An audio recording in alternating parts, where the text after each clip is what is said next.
How is everyone doing? Welcome to the strategy room here with the banker next door on this Saturday night, November 1st, 2025. I hope everyone had a great Halloween night last night. I thank you for joining me. Obviously, a few people out there might be watching Game 7 of the World Series, but I thank everyone who is here watching with me tonight. So excited to be here with everybody as usual.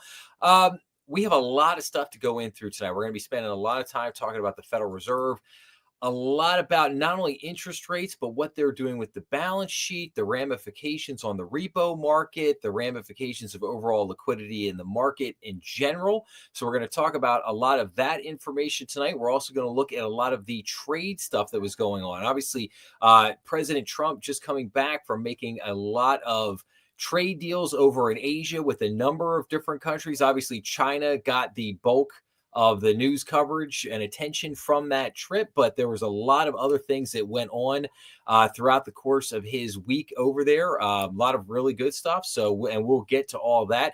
We're also going to see an update on the private credit market. So apparently, again, as I harped on last week, I said you were going to see a lot of these one-offs in the private credit market. Oh yeah, Tricolor Holdings failed. That's just a one-off. Oh wait, First Brands failed. Oh, that's just a one-off. Oh, PrimaLend failed. Oh, that's just a one-off. Well, we got another one this week, yet another, as Jamie Dimon called it, cockroach running around out there.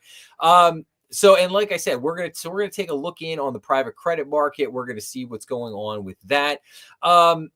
One thing that I will touch on here tonight, but I probably will probably not have the chance to cover as we go through the evening, is I wanted to talk about the huge amount of CapEx, capital expenditures in the AI world right now with a lot of these companies. We had a lot of earnings reports from what they call the Magnificent Seven this week. And that told a very interesting story in terms of how much money they're putting out there. And I'm going to show everybody in just a minute. I'm going to show everybody just an excerpt from a post I saw on X that really put a very interesting spin on the entire AI kind of jobs conversation that I don't think a lot of people are really thinking about it from this angle. So we're going to take a look at that tonight. And what I'm going to do here, I'm going to kick it off with I want to run through a couple of short articles here, just kind of give everybody an overview of some of the bigger stories of the week. And then we're going to jump into the Fed decision. So let's jump in here first. As usual, I always like to start off with the debt clock and show everybody kind of what's going on. As I announced last week, we did cross over the $38 trillion in national debt. Our U.S. federal budget deficit continues to hang at around $1,753 billion. The Doge goal is now at about 693 billion, but the Doge clock now is sitting at 214 billion. So, interesting side note, Elon Musk actually just did an interview. I think it was yesterday. It was either yesterday or Thursday with Joe Rogan. And he gave kind of an update on Doge, kind of interestingly said that, hey, Doge is still out there. They're still working. They're still doing. They're just not getting a lot of the press and the headlines because, as he put it, they don't have a person front and center. And for anybody who's watched my show now for the last few months, if you go back to probably August, that was one of the things I talked about, was basically how I felt like Doge needed a front person. Doge needed a national spokesperson, whatever as it were, but they need somebody who's front and center. And I also said that I thought they should do weekly Doge meetings. They should have weekly Doge press conference. What did they find this week? How many contracts did they cancel? How much money have they saved us? I think that should be going on. I think there's a lot of people, and I think Elon alluded to this also in the interview he did with Joe Rogan. That is, there's a lot of people in the government right now that don't want to see these Doge cuts. And when I say a lot of people, I mean a lot of Republicans that don't want to see a lot of these Doge cuts. I mean, I think that was one of the big the big shocks to many, and I said this going back, back to January. I said, people are going to be shocked when all the Republicans they voted for, when they find out that they really have no appetite to cut this government spending. And I think we've seen that time and time again this year, that they're not really serious about cutting the government spending. And that's a problem. That's a big problem for all of us. That's a problem for all of us, because we have to do something about these numbers. And just to point out, the debt to GDP still hovering around 120%. Now that has ticked down a little bit. We were at 123%. That's ticked down to about 120 here, just over the last month or two. Obviously, the government shutdown helping that out. The government shutdown has enabled the government to reduce the federal budget deficit from about 1.9 trillion down to about this 1.753 trillion. So not an enormous difference, but they have been able to at least make a dent. Which is, better than nothing. So, but we still got a long ways to go. So, all right. I'm going to show everybody a series of posts here on X, because a lot of these, in a way, are going to kind of guide us as we go through our evening here. So the first thing, BlackRock private credit arm was defrauded by over $500 million by an Indian named Bakim Brahmahat, if I'm saying that right. So this gentleman ran a telecom financing firm named Carriox Capital and fabricated customer contracts and invoices for major telecom companies such as T-Mobile, Telstra, and a whole bunch of other companies. But this obviously this is going to be a huge black eye for BlackRock. Like I said a minute ago, another one of these one-offs, no doubt. But we'll talk about this one a little bit later. Now, here was a very interesting post here about Amazon. If anybody has a chance, if Finance a Lot actually posts some pretty cool stuff on X, as far as charts and little videos and stuff like that. If anybody gets a chance to follow him, I highly recommend and go check him out. But this gentleman here from Amazon basically said that, we're kind of looking at things the wrong way. And he basically puts on here that Amazon, when he says he's talking about Amazon. Amazon is laying off because it cuts fixed costs, diverting capital to the high growth portion of their business, making their forward guidance appear better while the consumer business falls into recession. Like, in other words, Amazon is so desperate to keep up in the AI arms race that basically they need every dollar they can get their hands on for capital expenditure, for the CapEx, to put into R&D, to buy the chips from NVIDIA, to get, to basically keep up with all the AI power, that, just the power that's needed to generate the AI to lead to the advancements, right? It's a whole cycle. And what he's basically saying is that they're so desperate for money now that they're cutting. Basically, the only thing left to cut are the actual employees.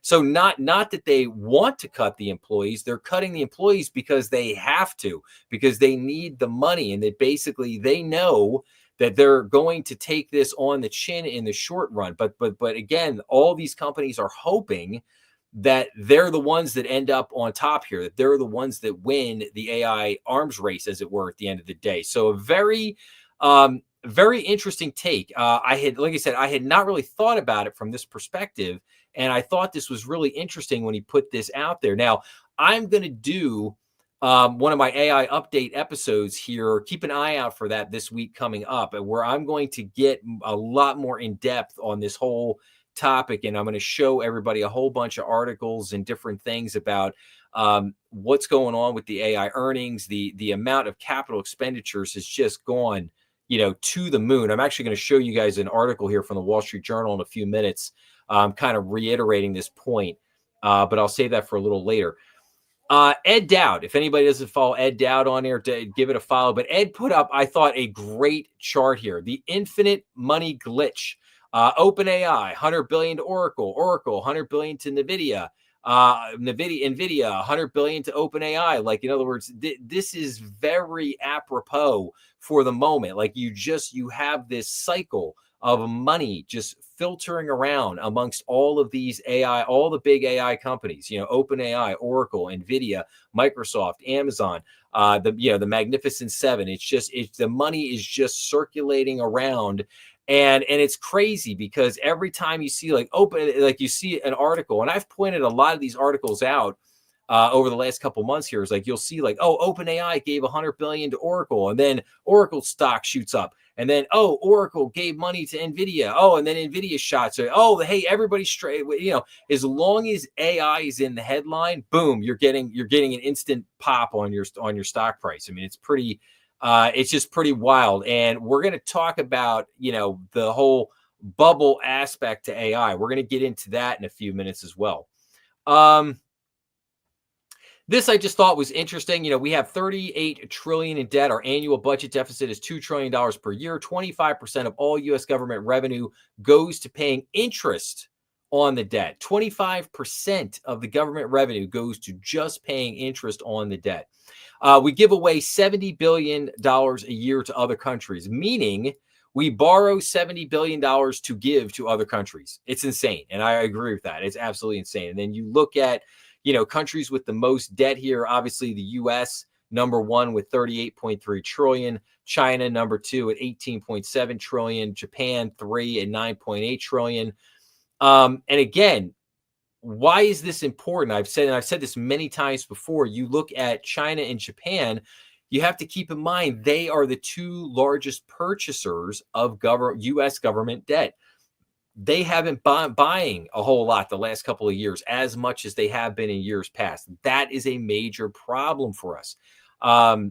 When you think of the treasury asset sales, so far, those sales have been doing okay and they've been hanging in there. But if China, if Japan, if UK, France, Italy, all these other countries on here, if they don't perceive that they're getting a high enough return on those U.S. treasuries, that could cause U.S. treasury rates to rise. And that's obviously what we don't want to have happen right now. That would be a bad thing.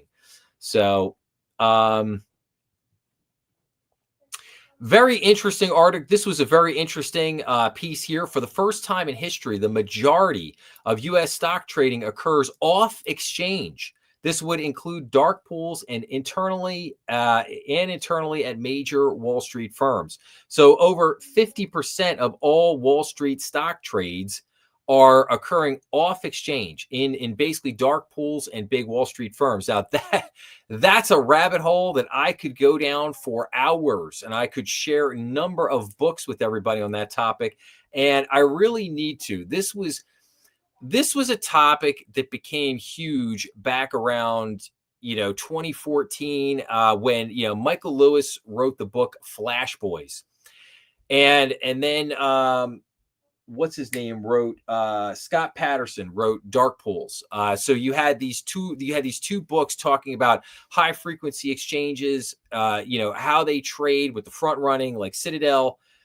And then you had the book by Scott Peterson, Dark Pools, where he basically gets in there and he talks about, because 10 years ago, 11 years ago, a lot of people, they didn't know what's a dark pool. What is a dark pool? So basically what happened was Wall Street, the big firms started creating what they called a dark pool, because all the other big firms, a lot of hedge funds, a lot of money market funds, ETFs, all these people were worried about getting shafted by all the high frequency traders, basically worried about what was called the front running of their trades by the high frequency traders.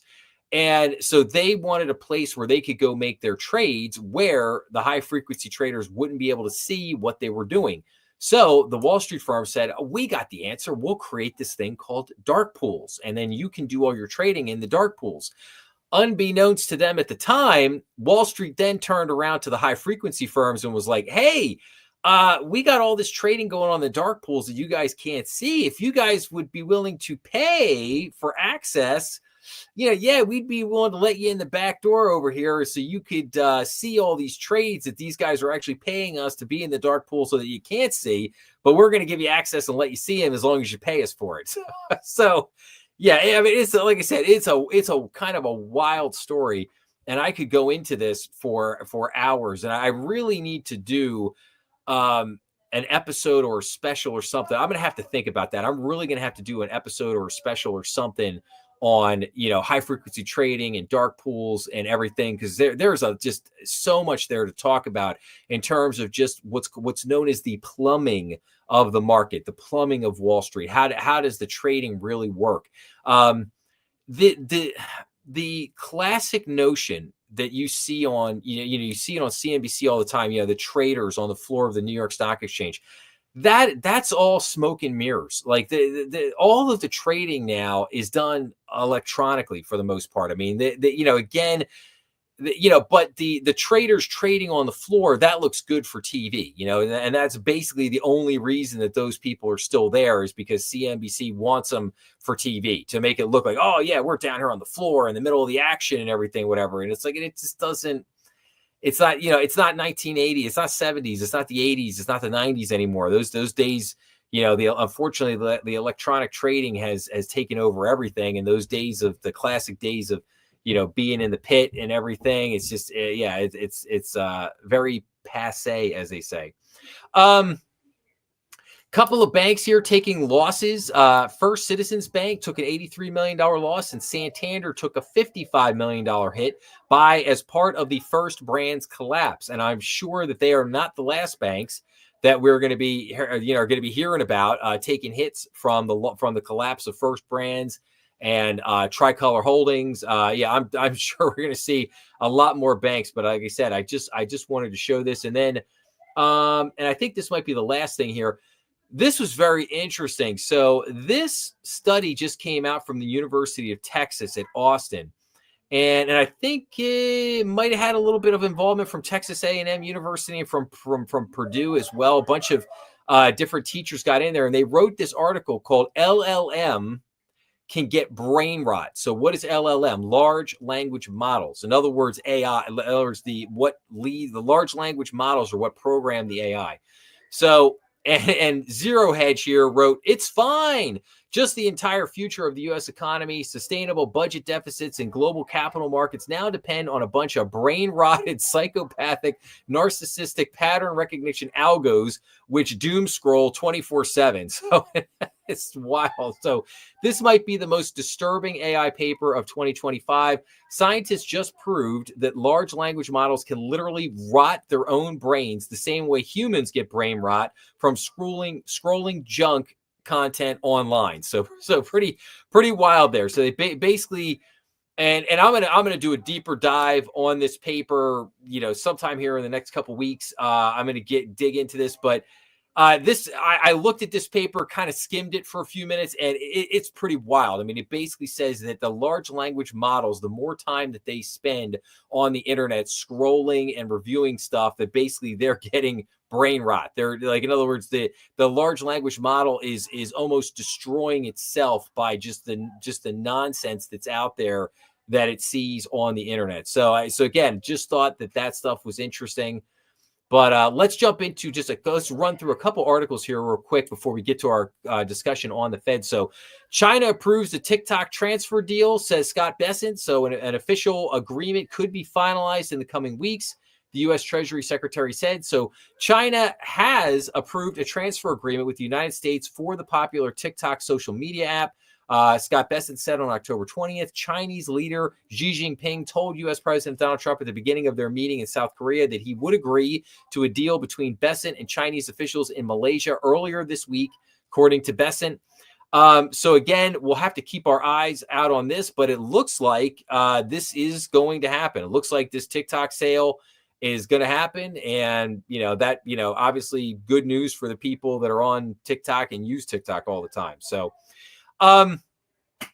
FDIC's Hill faces discontent over workplace culture efforts and job cuts. So Republican Senator John Kennedy threatened to vote not to advance the acting chair's nomination over pretty words, but a lack of action. And Senator Elizabeth Warren slammed the lagging updates on the workforce cuts. Now, if everybody remembers, the reason why I wanted to point this out was because in the last administration under Joe Biden, the FDIC had a major scandal which, basically there was all kinds of sexual harassment. There was a whole lot of nonsense that was going on there. A lot of people not being held accountable.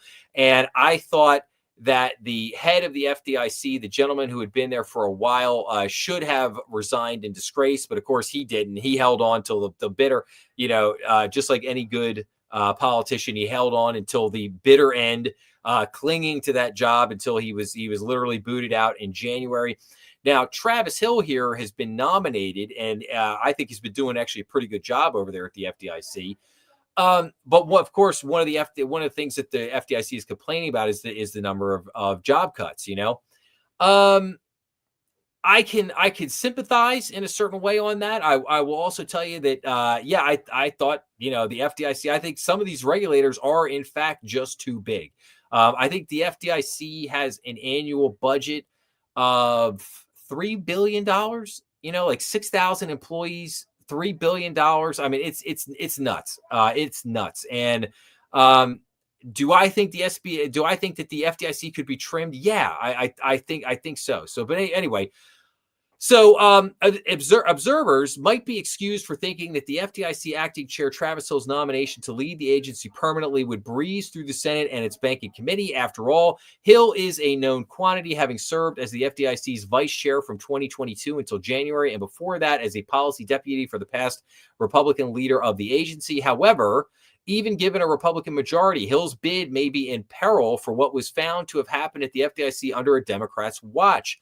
When the Wall Street Journal in 2023 reported dozens of allegations of workplace toxicity at the FDIC, including sexual harassment, Hill called for the agency to provide transparency and accountability among its top priorities. A year later, as probes into the FDIC's culture concluded, Hill said holding those who commit misconduct accountable is perhaps the most important part of transforming the culture at the FDIC, but he bemoaned the pace of change. I appreciate that we have been able to reach consensus on a path forward today, but the months of unnecessary delay is another example of the lack of leadership and accountability at the agency, he said in a statement last November.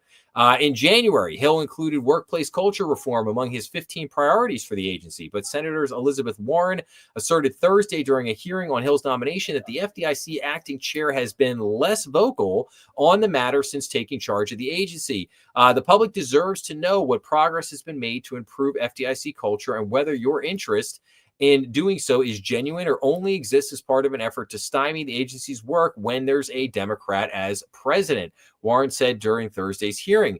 The apparent disappointment wasn't contained to Democrats, though. Republican Senator John Kennedy, for one, threatened Thursday to vote not to advance Hill's nomination.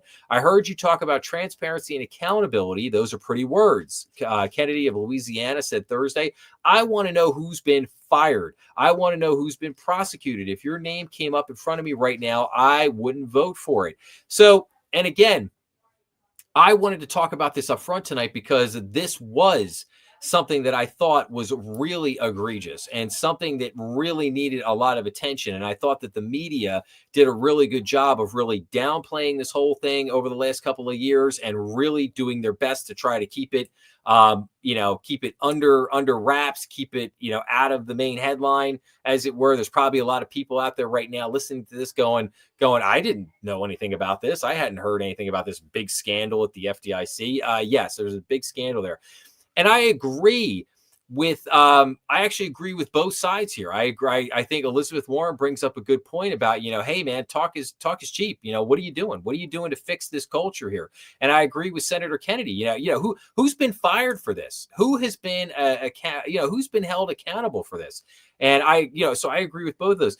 Do I think at the end of the day that, Mr. Hill's nomination should be in jeopardy over this? No, I don't think that's the case. But I would say this.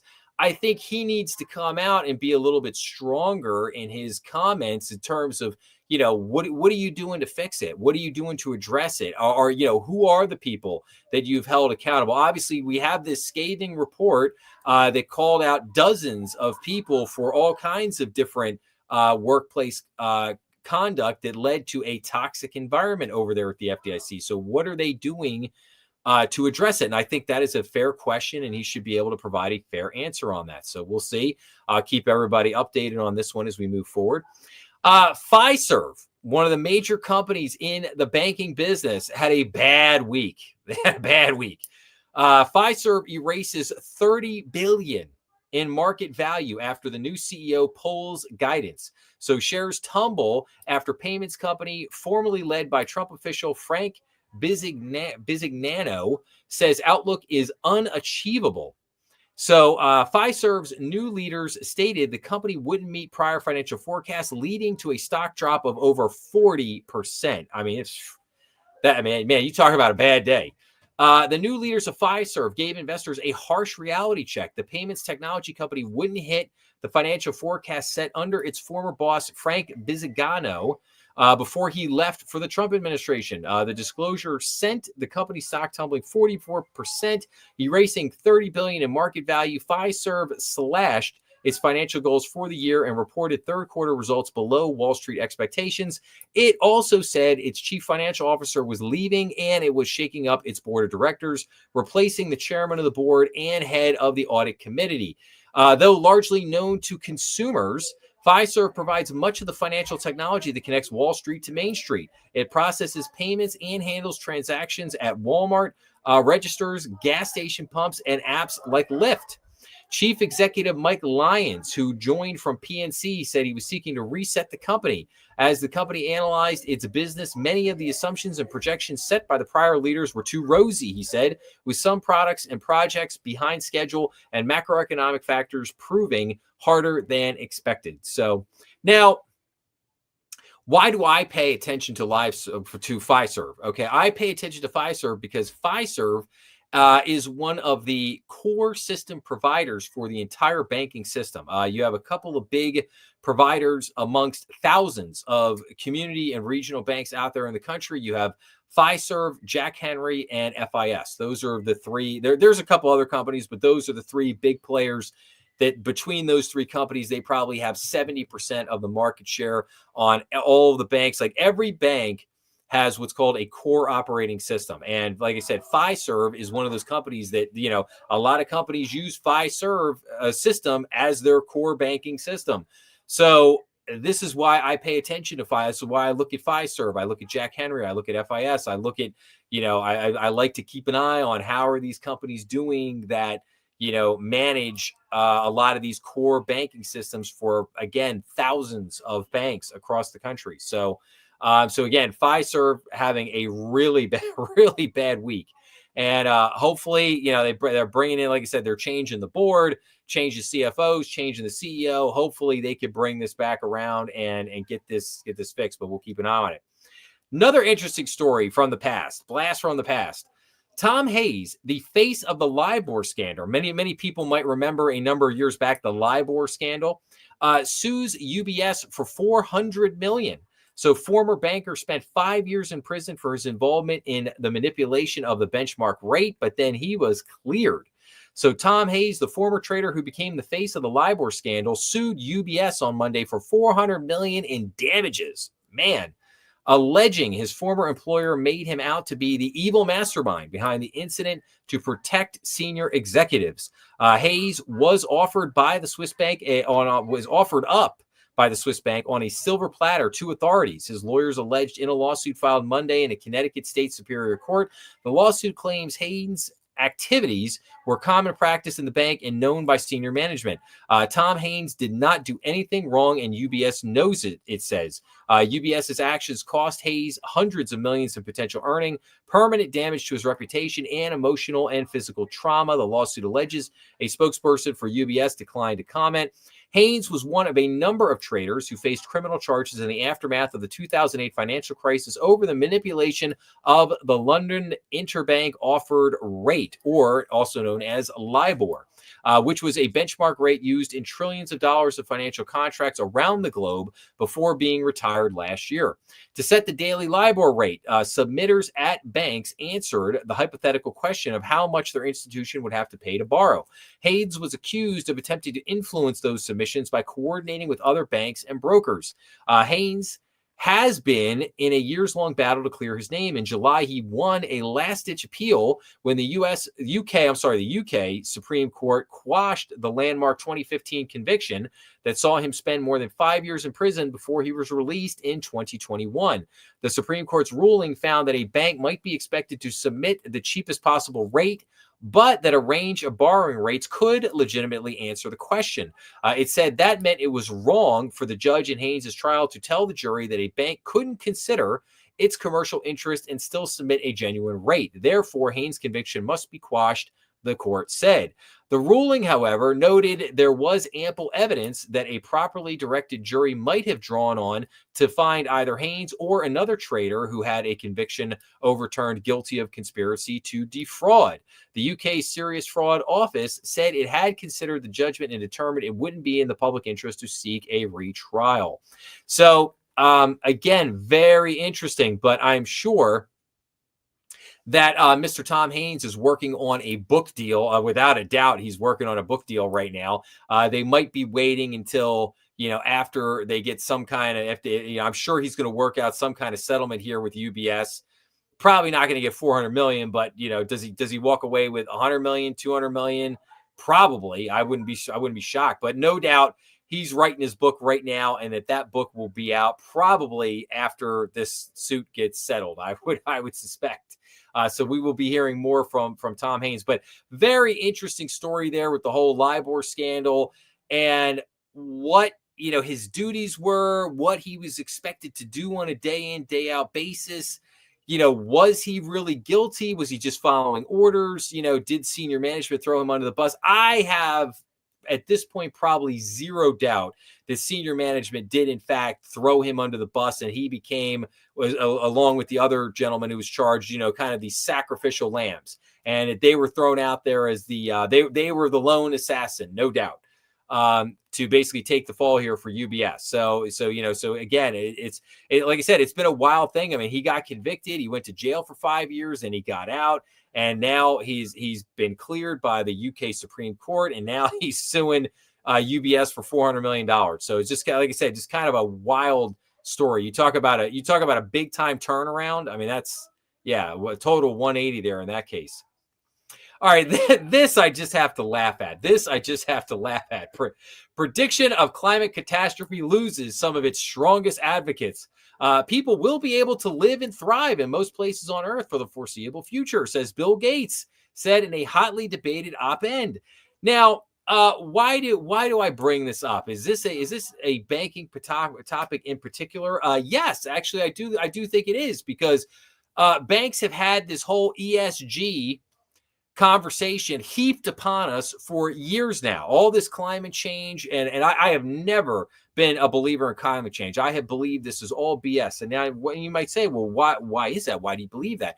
Well, my entire life, I've been told first in the 70s and into the 80s, it was, we're all going to enter an ice age. The ice age is going to kill us all. Then it was the ozone. Then we were all, destroying the ozone later. Refrigerators and air conditioning units, cars, they were all destroying the ozone layer. We had this big hole in the ozone layer. And then we had global warming.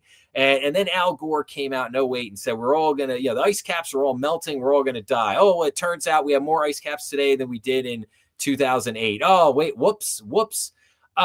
And now what's funny about this, so what's really funny about this now is that, see Mr. Gates here, one of the greatest con men of all time, Mr. Gates has come out and basically decided that he needs more energy for his AI push. And the only way he's going to get that energy is by revving up the nuclear power plants. His company, Microsoft, by the way, is buying 3 Mile Island in Pennsylvania, my home state, to basically start to generate a ton of energy. And all of that energy at 3 Mile Island they get out is going to go directly to Microsoft to run their data centers. And that's just one example of undoubtedly dozens of projects going on all over the United States right now to benefit Microsoft. And so now that the tables have turned, so to speak, Mr. Gates no longer cares about climate change. That is not a pressing concern anymore. We don't need to be worried about that. Everything's fine now. And it just goes to show you what a total BS scam that climate change has been it's been nonsense from the very beginning. The science has been fabricated. The science has never been proven. It's been something that has upset me for a long, long time. I don't like Mr. Gates. I abhor Mr. Gates. I think that this gentleman has a lot to answer for.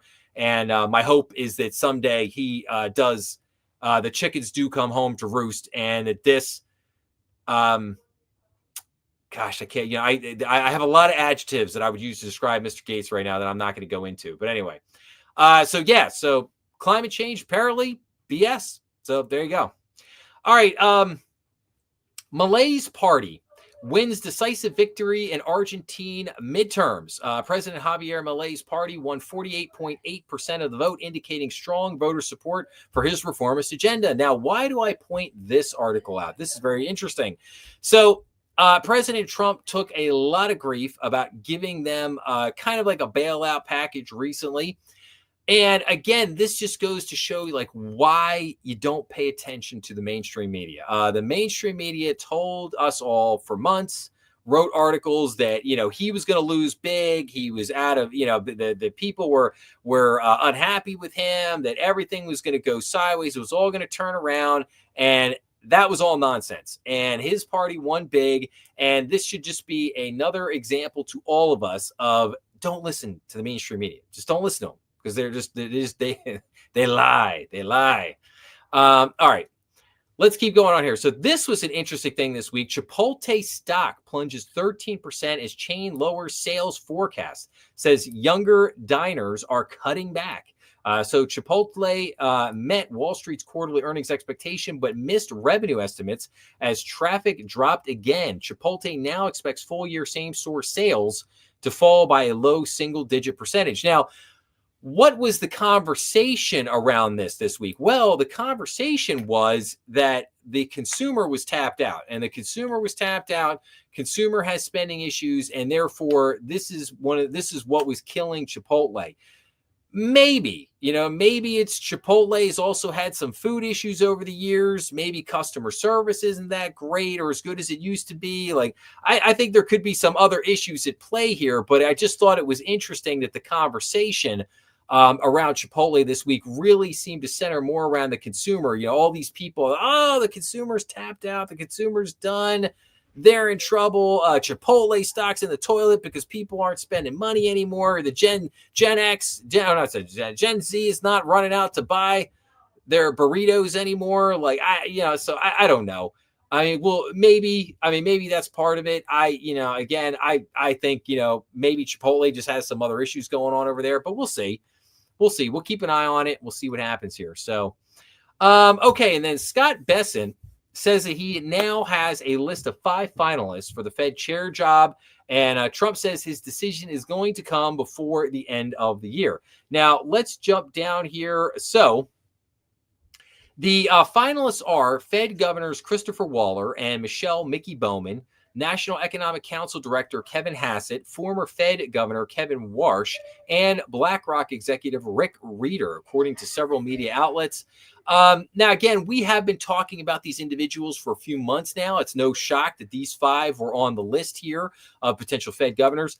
I will tell everyone very honestly, I don't really like, or I should say I don't like, I don't think that any of these people are the right people for the job. I really don't. And I hope that Scott Bessent and I hope that President Trump, I hope they, maybe hopefully there's a dark horse out there that they might run with, because I just don't like a lot of these people. Christopher Waller's not bad, but he's just, he's kind of a nerd, and he's just like, I just don't think I think the Fed, one of the problems with the Fed right now is, and you see it, and we're going to talk about this in just a second, as we get in the next article, we're going to get into the Fed's decision here in a minute. And we're going to see here, one of the big problems with the some of the dissenting votes and some of the issues going on over there right now is groupthink. The Fed they have a major groupthink over those people over there at the Fed have been locked in their executive offices over there at their Taj Mahal building in DC. And, I think it would do them good to get somebody from outside the Fed to come in there and basically shake things up a little bit.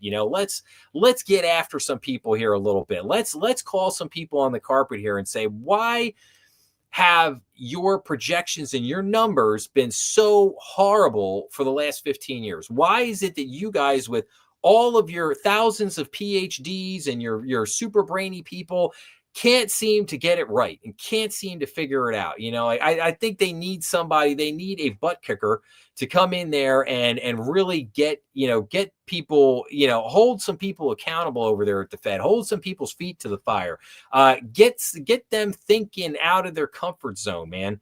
I don't see, Christopher Waller, you see him in some interviews and stuff like that. He's just not that guy. Michelle Mickey Bowman, I like, and I do think that she would make a great Fed governor at some point in the future, just not right now. I don't think she's the right person for this moment. Kevin Hassett, no. He's got some baggage there with him. Kevin Warsh, BlackRock executive. I'm sorry, dude. I hate BlackRock. No, just anybody from BlackRock. No, I don't care if you're like, the greatest genius of all time. Like, no. Yeah, sorry, no. So I'm sure, and I'm sure that one of these people is going to get picked. I would probably say, I think on Polymarket, Christopher Waller has been in the lead for a while now. He's probably going to get picked, but this is such an important pick, and this is not, and people need to understand, like, you can't walk this pick back. You picked the wrong person here, especially for Trump. I mean, Trump's got a little over 3 years left here. This is it for him. He makes a bad pick here on the Fed chief. He's stuck with this person for the rest of his presidency, and then the next person is probably stuck with whoever the person is for a while. So you make a bad pick here, and it's not good because you're stuck with this person. You're not going to be able to just turn right around and fire this person and get rid of them if you think they're doing a bad job. So this pick just becomes this is really, really critical. And I'm just not blown away by the moment because, again, like I said, I think you need a very specific type of person right now in this moment. You need a butt kicker. You need somebody that's going to go in there and is going to, kick butt, take names. You know the drill. And I just don't see any of these people being that person. So anyway, all right, now let's get into our Fed conversation here, because there is a lot to dissect and look down here. Now, obviously, the future Fed rate cuts are far from certain after a divided meeting. So Powell injects new doubt by highlighting a growing chorus of officials who are wary about further reductions. So what happened here in a nutshell is that Jeremy Powell came out. He cut the rate again. He said, okay, I'm taking it down another 25 basis points. So he's given us a couple of measly 25 basis point rate cuts here. So we've come down 50 basis points in the last 2 months. But then he basically dropped a turd burger on top of the whole thing by basically saying basically effectively saying that, yeah, no more rate cuts. Yeah, there's not going to be any more rate cuts, guys. And, we'll see here in a second. But, bank stocks fall after Powell tempers expectations for further rate cuts. So bank stocks got pummeled right after this because he basically said, yeah, there's not going to be any more rate cuts. Now, but let's go into this for a second here. So Federal Reserve lowers interest rates at its second consecutive meeting, but Chairman Jeremy Powell cast doubt on expectations of a further rate cut this year. Powell made an unusually pointed intervention at a news conference following the meeting Wednesday to push back against market expectations for a rate cut at the Fed's next gathering in December was a foregone conclusion. Far from it, he told reporters.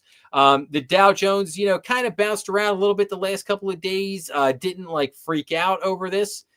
But not the best thing in the world. The Fed also said that it was basically going to stop its reduction of its balance sheet, which is a major thing, and we're going to talk about that here in a second. But let's go to the FOMC statement for just a second here. So, and this statement's not long, so just bear with me for a second here. So, Available indicators suggest that economic activity has been expanding at a moderate pace. Job gains have slowed this year, and the unemployment rate has edged up but remained low through August. More recent indicators are consistent with these developments. Inflation has moved up since early in the year and remains somewhat elevated.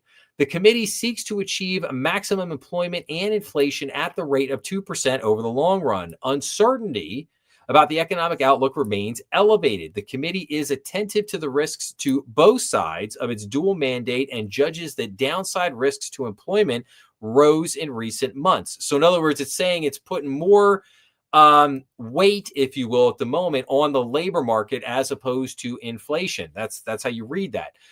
In support of its goals and in light of the shift in the balance of risks, the committee decided to lower the target range for the federal funds rate by 1/4 percentage point to 3 to 3/4 to 4%. So basically 3.75 to 4%.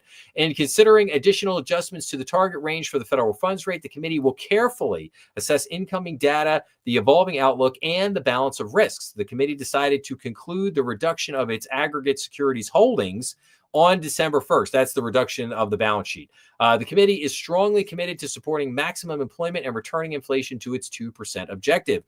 In assessing the appropriate stance of monetary policy, the committee will continue to monitor the implications of incoming information for the economic outlook. The committee would be prepared to adjust the stance of monetary policy as appropriate if risks emerge that could impede the attainment of the committee's goals. Now, we'll take a look at that. I'm going to show you guys something on that here in just a minute. The committee's assessments will take into account a wide range of information, including readings on labor market conditions, inflation pressures, and inflation expectations in financial and international developments. Now, we'll talk about the voting here in just a second. But they're basically saying that, like, yeah, we're going to continue to keep an eye on this thing, and then we'll make a decision later on. But Powell effectively closing the door here on what was going on. Now, this article was good here from CNBC. What are the 5 key takeaways from the Fed meeting and the Powell news conference? So what are the 5 key takeaways here? And I'm going to blow this up just a little bit here so everybody can see this a little bit better. So number 1, Federal Open Market Committee, as expected, delivered its 1/4 percentage point rate cut, but not without some backstage intrigue that included 2 dissenting votes. We'll talk about that in a second. Using uncharacteristically strong language, Jeremy Powell pushed back hard on another cut in December for which markets had been assigning about a 90% probability of happening. So Jeremy Powell basically throwing down, saying that there are not going to be any more rate cuts. Number 3, markets knew the end of quantitative tightening was coming, but just weren't set on when. The committee laid that to rest and said quantitative tightening or allowing assets to roll off the Fed's $6.6 trillion balance sheet would end after the November operations, while Powell doused talk of a December rate cut. Ending QT then could have a similar impact. So at the same time, the committee indicated it would be reinvesting maturing mortgage notes in short-term bills, which Powell said will tilt the balance sheet to shorter duration with an even stronger lean toward treasuries. Number 4, on the question of inflation, Powell gave indications that it is drifting back towards the Fed's 2% goal, but remains elevated around 2.8% by the Fed's preferred measure. Tariffs are providing a boost to that number in the 0.5 percentage point range, which I'll show you guys something here in a little bit that's not totally accurate. Here's the important takeaway on the inflation. I said this the last couple of weeks, and I'm going to say it here again. Here's the key takeaway. The Fed and by their own projections, they see that inflation is hitting the top right now. We are right now at the top of where the inflation is going to hit, hovering around 3%. And now it's going to come back down. Over the next 2 years, they're basically saying that, inflation is going to come back down from this 3% range back down to probably about 2.2%. And that's their own projection showing that.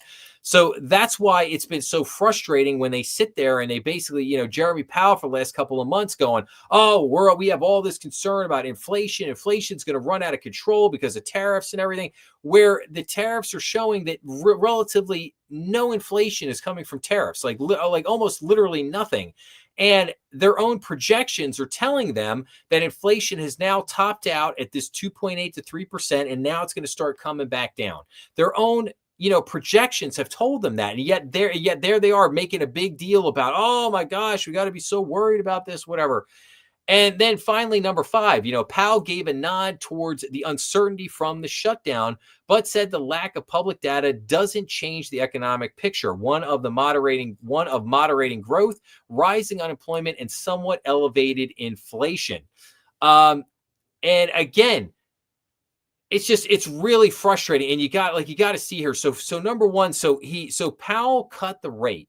And he cut the rate just so that he could say that I cut the rate. It's just so he could go on there. So if he gets asked, or if Trump or somebody calls him on the carpet and says, why aren't you doing more to help us, that he can just sit there and say, hey, I gave you 50. I cut the rate twice. I gave you 50 basis points. But that's all I'm doing for you. But I did cut the rate. You asked me to cut the rate, and I cut the rate. That's what he's doing. He knows absolutely perfectly well. Jeremy Powell knows that 50 basis points is not enough. We need this thing to come down 150 basis points. He knows that. He knows it, and he's not doing it. And he's not going to give it to us. He is going to be the Grinch that stole Christmas, man. He is just, and he knows. Here's the other most important thing. He knows he should have cut these rates months ago. Months ago, these rates should have been cut, and he's been holding it out. He held out for 9 months, okay, until he finally gave us a rate cut in September, okay? That's one thing. Now, the other thing with the balance sheet, and I want to show everybody something here on the balance sheet. So here's the Fed's balance sheet, and I want to show everybody here. So we topped out basically in April of 2022. We topped out at just a hair under $9 trillion on the Fed's balance sheet. Now, they started to bring the balance sheet down a little bit here going into 2023. It popped back up a little bit to about 8.7 trillion.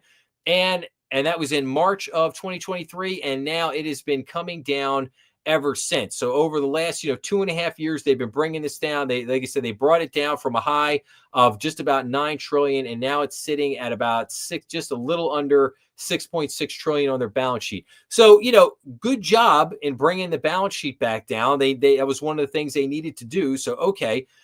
But what you have to understand is that this is a form of tightening. This is a form of quantitative tightening. So in other words, what are the two primary things that you do when you're concerned about major, the GDP, the economy running hot and everything? What are the two things you do to tighten? Well, you increase interest rates and you run off the balance sheet. That's what you do to basically you want to slow it down, right? You want to slow the economy down. You want to bring the temperature of the economy down. So they already jacked up the interest rates, and while a few months ago they went back and said, okay, we're going to lean off of the tightening, the quantitative tightening, and now we're going to go back to a more moderate stance, and we're actually going to do some quantitative easing. And so now what do you do with the quantitative easing? Well, you begin to reduce the interest rates. Now, you could start buying again. That would be quantitative easing, would be you start to buy again, you start to balloon the balance sheet back up. That would be one thing. Or you could just stand pat. You could stop the selling and stop the reduction. And just like Powell said, we're going to put more money now into reinvesting into the short-term T-bills. So let's go take a look at rates for a second. Let's look at, so when he says he's going to put that money into short-term T-bills, what does he mean? He means this. He means the 1 year, the 6 month, the 3 month, the 1 month.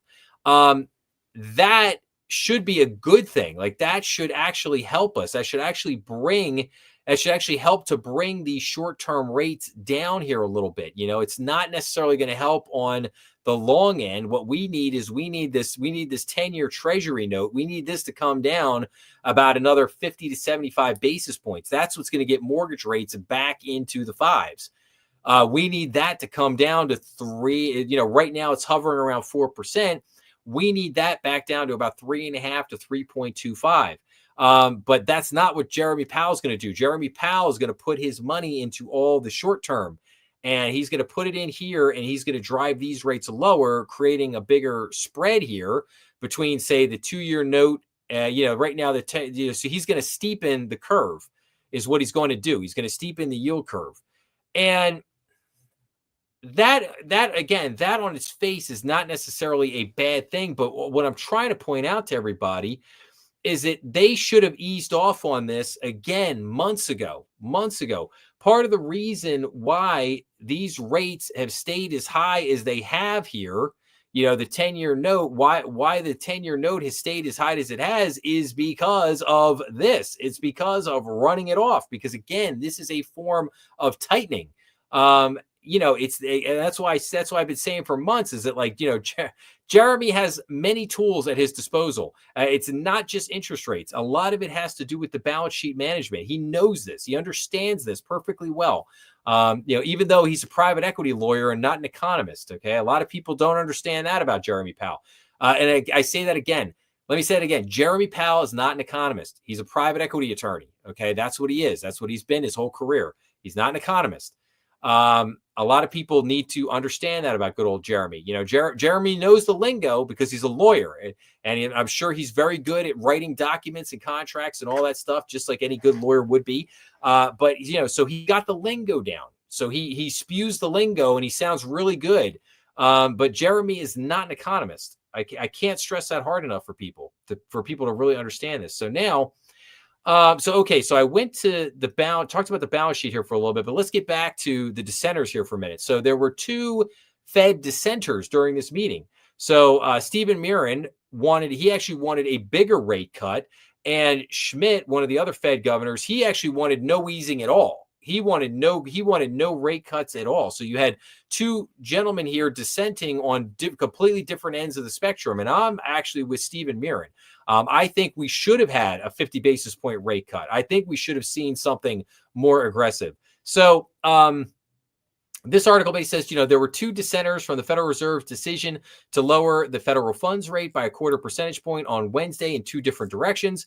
Federal Reserve Governor Stephen Miran instead called for a 0.5 point cut, while Kansas City Fed President Jeffrey Schmidt voted for no decrease.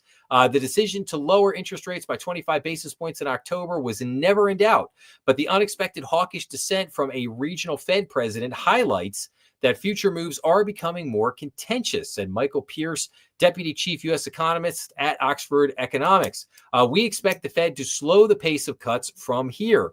Heather Long, Chief Economist at Navy Federal Credit Union, called two dissents unusual, particularly because one wanted a deeper cut and the other wanted no change. Yeah, I would agree with that. The non-dissents, if you will, at the Federal Reserve is something I have talked about for a long time. At the last Fed meeting, we had a couple of dissents. I actually love it. I love the dissenting opinions. I think there should be. I think it should be very rare that the Fed has just a 100% unified decision. I think that is actually a horrible thing. I think when you just see a decade go by where the Fed has no dissenting opinions for over a decade, I don't think that's a good thing. I think that's a bad thing. And I think that reeks of the groupthink that I have talked about. And I think a large number of people there at the Fed have, groupthink. I think that, you've got 12 people voting on this. And I think probably at least 8 of them are all in this camp with Powell of basically like, yeah, we've given them a couple rate cuts and that's it. We're done. And you've got, a couple there, Stephen Miran, Mickey Bowman, maybe one other that are sitting there going like, no, we need more rate cuts. What are you guys doing? Like, we're not done yet. No, we need more rate cuts. So this undoubtedly is going to become an issue. This is going to become a big issue here. I guarantee you that when no rate cut comes in December, Jeremy Powell is going to get lit up. He's going to get lit up. I promise you that. And I promise you there, they said that, Trump said, if we go back to this article, that, Bessent says that, most likely they're going to make this pick at the end of the year. Well, I'm pretty sure that the Fed's next meeting in December is probably around like the 16th, 17th, something like that. I guarantee you that when we get no rate cut, the next day he will be getting lit up by Trump, and Trump will be coming out a couple days after that saying, okay, here's my pick for the new Fed governor. Jeremy Powell is out, and then we're going to have a whole brouhaha about can he fire Jeremy Powell? And that do not forget that issue is still sitting before the Supreme Court right now. I mean, we have the one Fed governor, obviously the whole big nonsense that the one Fed governor that probably shouldn't be sitting there right now because she committed mortgage fraud. But that's but again, I digress on that. So, okay, now here is the other kicker. So the Fed is worried that layoffs, Jeremy Powell said in his press conference afterward, he's worried that layoffs will increase sooner and faster than hiring will. So, that's interesting. I wonder what Jeremy's first clue could have been for that. Maybe it's Paramount laying off 1,000 employees. Maybe it's GM laying off 1,700 employees. Maybe it's UBS deepening job cuts amid turnaround, saying that 48,000 roles have been eliminated this year. Maybe it's Amazon saying they're going to cut 30,000 employees. Maybe some of this is registering with Jeremy as to why he might be worried. For the guys that talk about we're looking at the data and that we're, as per their own Fed statement, go back to their own Fed statement. Uncertainty about the economic outlook remains elevated. The committee is attentive to the risks to both sides of its dual mandate and judges the downside risks to employment rose in recent months. Gee, I wonder what their first clue was.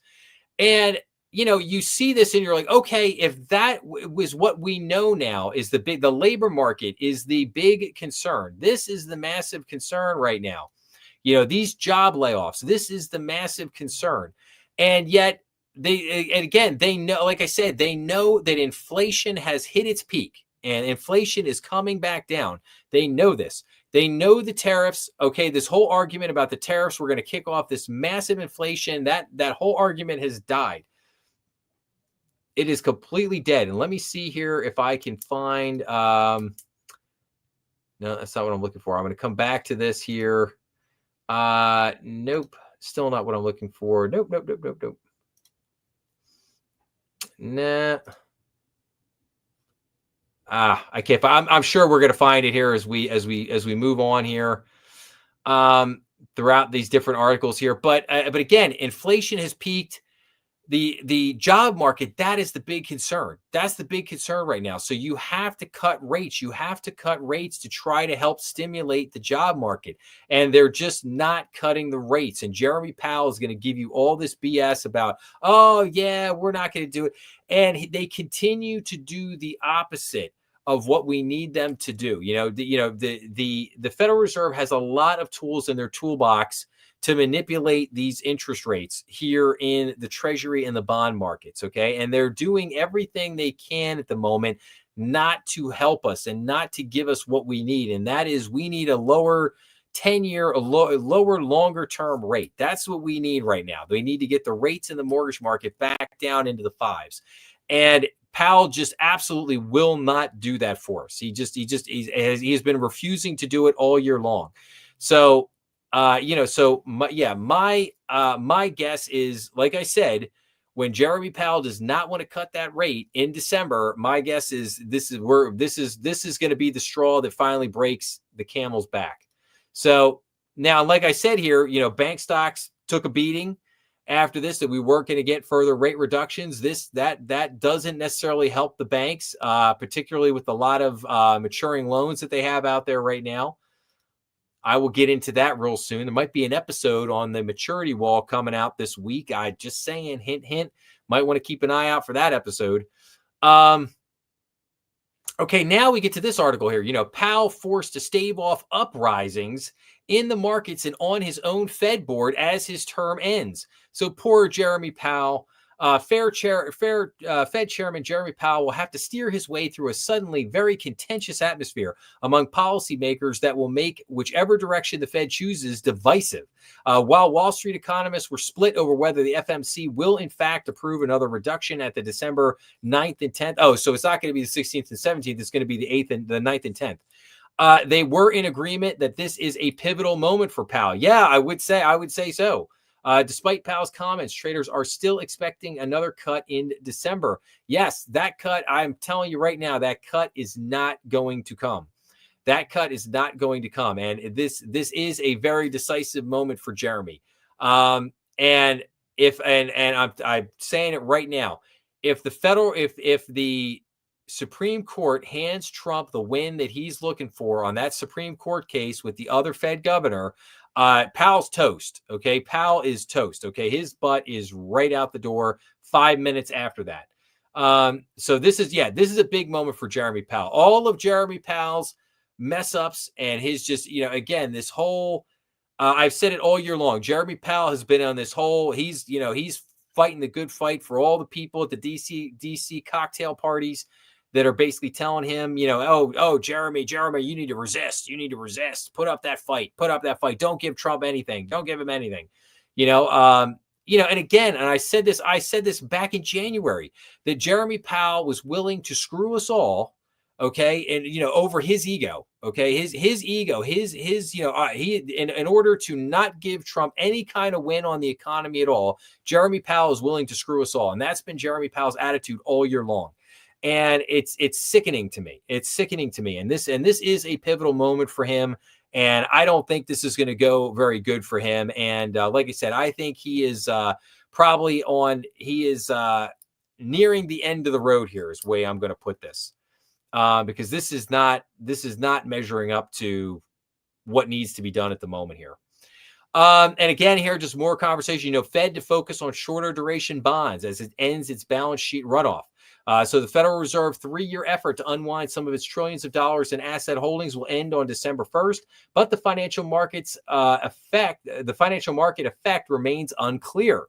Fed Chairman Jeremy Powell announced October 29th that the central bank would end quantitative tightening, the process reducing its asset holdings by not reinvesting proceeds from maturing U.S. Treasuries and mortgage-backed securities it purchased during the pandemic. By the end of this effort, the Fed will no longer be shrinking its balance sheet and will stop pulling liquidity from markets, a potentially economically stimulating measure. Notice what that says there, a potentially economic stimulating measure. Like I said a few minutes ago, this is tightening, meaning he's putting the clamps down on the market. Did we need him throughout this year so far to put the clamps down on the market? No, we did not. However, this move is seen more as fixing the plumbing of the financial system with little potential impact on financial markets, economists and market strategists told the S&P Global Market Intelligence. Normally, risk appetite rejoices when the Fed pulls forward, but in this case, it might be more of a sign of relief that the Fed is taking note of repo strains. Derek Tang, an economist with LH Meyer Monetary Policy Analytics, said in an interview, Fed officials announced the decision along with the widely expected vote to cut interest rates by another 25 basis points. Okay. So, and again, this is the chart here that I just showed you guys over here. Same chart that I just showed you a minute ago. But here's a key thing here, and this is a great segue into the next piece of this thing.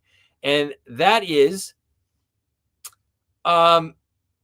normally risk appetite rejoices when the Fed pulls forward, but in this case, it might be more of a sign of relief that the Fed is taking note of repo strains. That's a very interesting comment. Why would he say that? Oh, well, let's look at this chart on the repo market right here. So this is the repo market, as you can see here, going back to 2021 in the pandemic. This is the Fed pumping trillions of dollars into the repo market. So we get up here and we reach a high of $2.5 trillion in the repo market on December 30th, 2022. Now, what has the Fed been doing? What did I say? The Fed started reducing the balance sheet. You see here, March of 2023, they started reducing the balance sheet. You notice as the balance sheet comes down, notice what is happening in the repo market. The same effect. The net effect is you are draining. What has he done to the repo market? Oh, they have drained all the liquidity out of the repo market. The repo market's down to $10 billion, if you could believe that. I mean, it's pretty wild here. Pop back. It's a $51 billion in the repo market. So you can see they have sucked all the liquidity by reducing this is the law of unintended consequences. This is, everything that happens has a consequence or has a reaction here.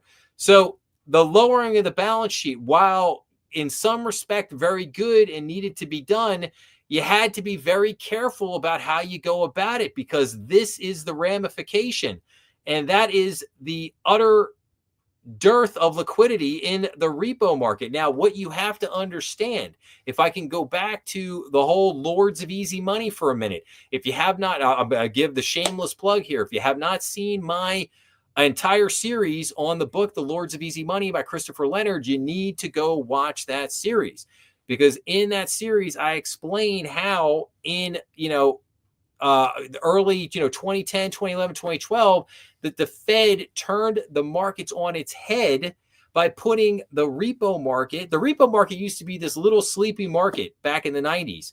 And the Fed put the repo market right at the very heart of our entire financial system. They put it at the heart of the stock market by pumping all this liquidity into the repo market. So they created this. And now they're sucking all the wind out of it. Okay, that's how you have to look at this. Now you might say, "Oh, well, that might be an exaggeration." Oh, would it be?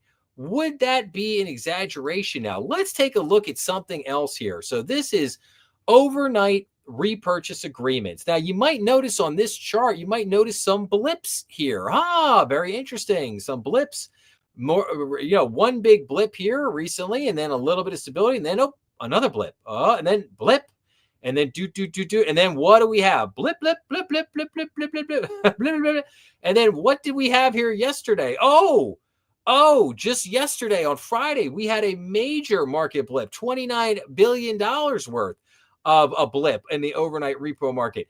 If you don't think that the reason why Jeremy Powell came out and basically stopped, if you don't think that the reason why he stopped this was because people over at some of those smart PhDs over there at the Fed said, yeah, Jeremy, you drained all the money out of the repo market, and now we're starting to get these liquidity. Basically, what these are here, these are mini liquidity shocks. That's what these are. These are mini liquidity shocks in the repo market. And then you just saw a big one here. Just on Friday, you saw a big one. And this is highly concerning. This is highly, highly concerning. Let's take a look at things. Let's go back over the 5-year here. Okay, this is the 5-year. What do you notice?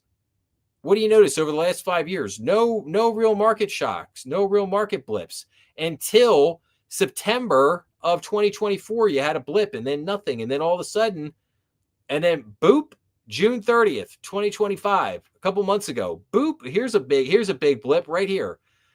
So this is what I'm trying to point out. When you look at this over the last 5 years, it's like nothing. And then all of a sudden, the last 5 months, beep, beep, beep, beep, beep. Why are you seeing this? You're seeing this because they've sucked all the money out of the repo market. The liquidity has run bare. Now, another thing I would like to point out. Let's go back 10 years here, because I want to show you guys something here that happened. Now, this is the repo market. This is very interesting here. Going back to late 2019 and early 2020, what happened here? Now, obviously, we had the pandemic kicked off in 2020, but we had this major problem here in the repo market. Basically, again, Lords of Easy Money, the Federal Reserve had allowed hedge funds to basically sneak in the back door and effectively take over the repo market. And they had a basis trade that they were making. They were making just, couple dollars here, a couple pennies there off this basis trade. Very safe, secure basis trade as long as what? As long as interest rates don't move. And then what happened in, I think it was December of 2018, the Fed finally did what? The first time in forever. Oh, that's right. They raised interest rates. And then all of a sudden, that real easy money basis point trade got thrown into a massive upheaval. And the Fed very quietly interjected a bailout of the hedge funds that had gotten their butts burned on this basis trade that they had. And this was a huge deal.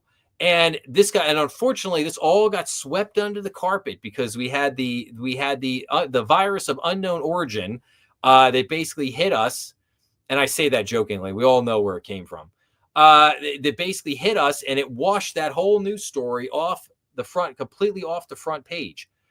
And so that was the last time that we had this major liquidity shock in the repo market. And now again, you look at what they did. I mean, just look at this.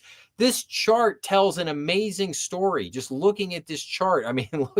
Look at this. This is 16, 17, 18. And then look at this. Look at this tells you, look at how much money they pumped into the economy. This is wild when you look at this chart. You get an idea for how crazy what they did. And now they've brought this all back down. Now, why do I point this out? Why did I just tell you that whole story? So back in 2019, one of the big questions at the Fed was, as we begin to take money out of the repo market, I wonder how much that has to come down before we have a problem. And they got their answer. The answer was when they got below $1.2 trillion, the market began to have major liquidity problems. Okay. When they got below 1.2 trillion, obviously, are we below 1.2 trillion today? Yeah, we're down to $50 billion. Okay. I would say a little below 1.2 trillion, just a little bit. So the whole reason that Jeremy Powell is ending the balance sheet there is because he knows that he's got major liquidity problems coming here. He's got major liquidity problems coming here in the repo market. He knows it because they're looking at the same charts I'm looking at. They're looking at these. They're looking at these blips. They're looking at these. There are these little mini liquidity shocks, and then you just had this big one on Friday. This big one on Friday. They were kind of small. They're 5 billion, 5 billion, 2 billion, 2 billion, 3 billion, and then boom, $29 billion. So you're going to continue to see. The reason why I'm pointing these out is because over the next 6 months, I'm going to be talking about this a lot because you're going to start seeing a lot more of this. You're going to start seeing more and more of these liquidity shocks, and they're going to get bigger. My hope is that this does not lead to a bigger problem. That is my hope here. My hope is that this does not lead to a bigger problem. But I'm worried that it is. I'm worried that it is. All right. So now, as we get off the Fed thing here for just a minute, so what are the European banks doing? Okay, well, the European Central Bank, they held their rates steady as the economy shows resilience. So the top ECB board members told CNBC this month that the easing cycle is close to or at its end. So preliminary AutoZone growth data out earlier Thursday showed that the Eurozone economy had grown 0.2% in the third quarter, more than expected. So Eurozone inflation inched up to 2.2% in September, up from 2% the previous months.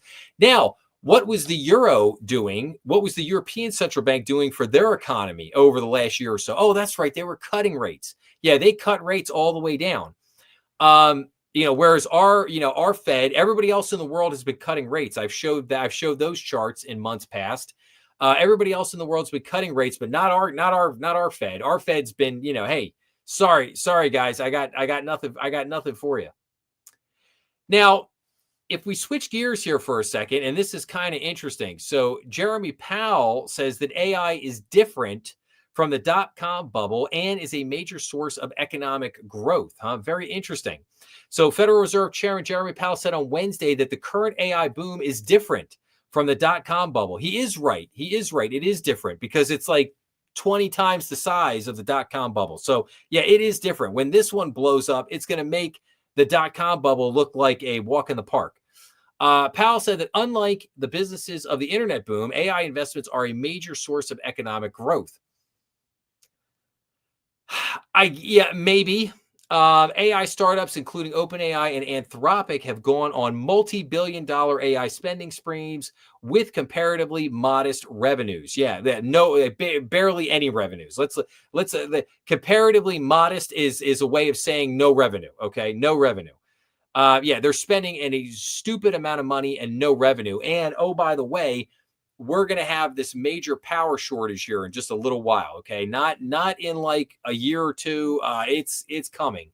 And I hope that these nutbags haven't, aren't. I feel like they're about to put us into a situation where all of our energy bills are about to go through the freaking roof. They're not going to be able to deliver on this promise because the projections of how much power that they need to generate is insane, and it just is.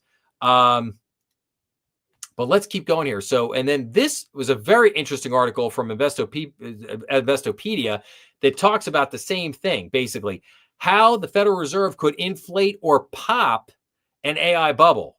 Okay, so despite increasingly stretched artificial intelligence stock valuations, some analysts believe prices could go even higher if the Federal Reserve aggressively cuts interest rates to stimulate a weakening economy.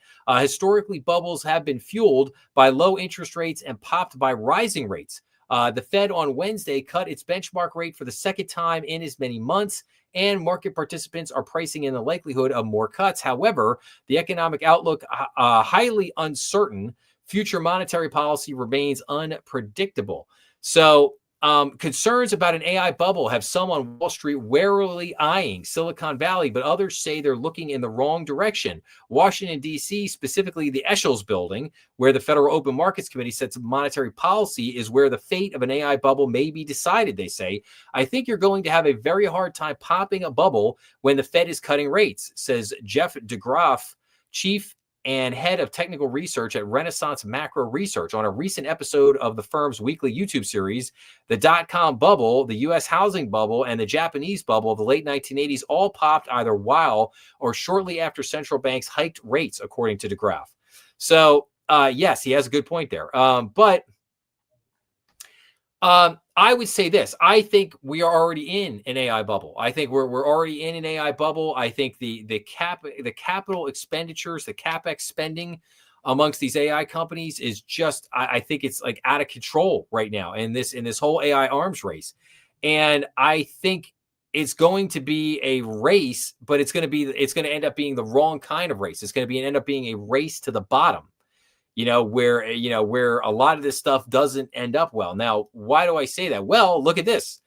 NVIDIA just became the first $5 trillion company. Monitor these crucial stock price levels. So NVIDIA just became the first company to ever achieve a market capitalization of $5 trillion as its stock price surged in early trading on Wednesday. So the stock is adding to big gains posted Tuesday after CEO Jensen Huang delivered a keynote address at NVIDIA's Developers Conference, highlighting the company's latest AI products and announcing several deals. NVIDIA shares on Tuesday broke out from a rising wedge on the highest trading volume since late May. Now, if this doesn't signal to everybody that we got a major AI bubble, I don't know what will. And then hot on its heels, I think you have Apple and Microsoft just crossed over. They are both now 5 trillion valuations. So, I mean, when you look at the Magnificent Seven, the seven big stocks here, Alphabet and Meta and, Microsoft, NVIDIA, Amazon, when you look at these seven companies, this is what is just driving a major part of the stock market growth that we're seeing. And if this doesn't meet the definition of a bubble, I don't know what does. And obviously their capital expenditures, this is just highly concerning. Now, again, they're not wrong in this article when they say that if the Federal Reserve continues to decrease interest rates, you could see the value of these companies continue to go up. That is true, but it's when they start increasing rates again that you could see this bubble burst.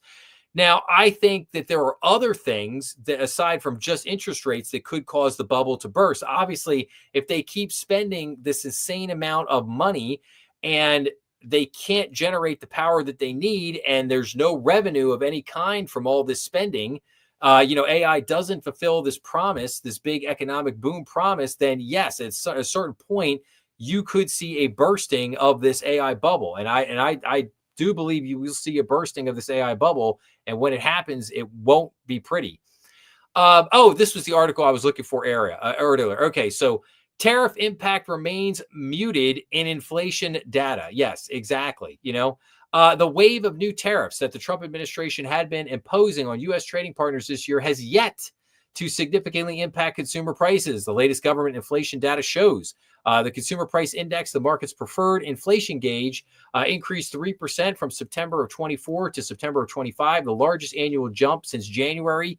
Core CPI, which strips out the volatile food energy prices, also increased 3%. Many categories forecast to be the hardest hit by U.S. tariffs remained at or below the 3% inflation mark.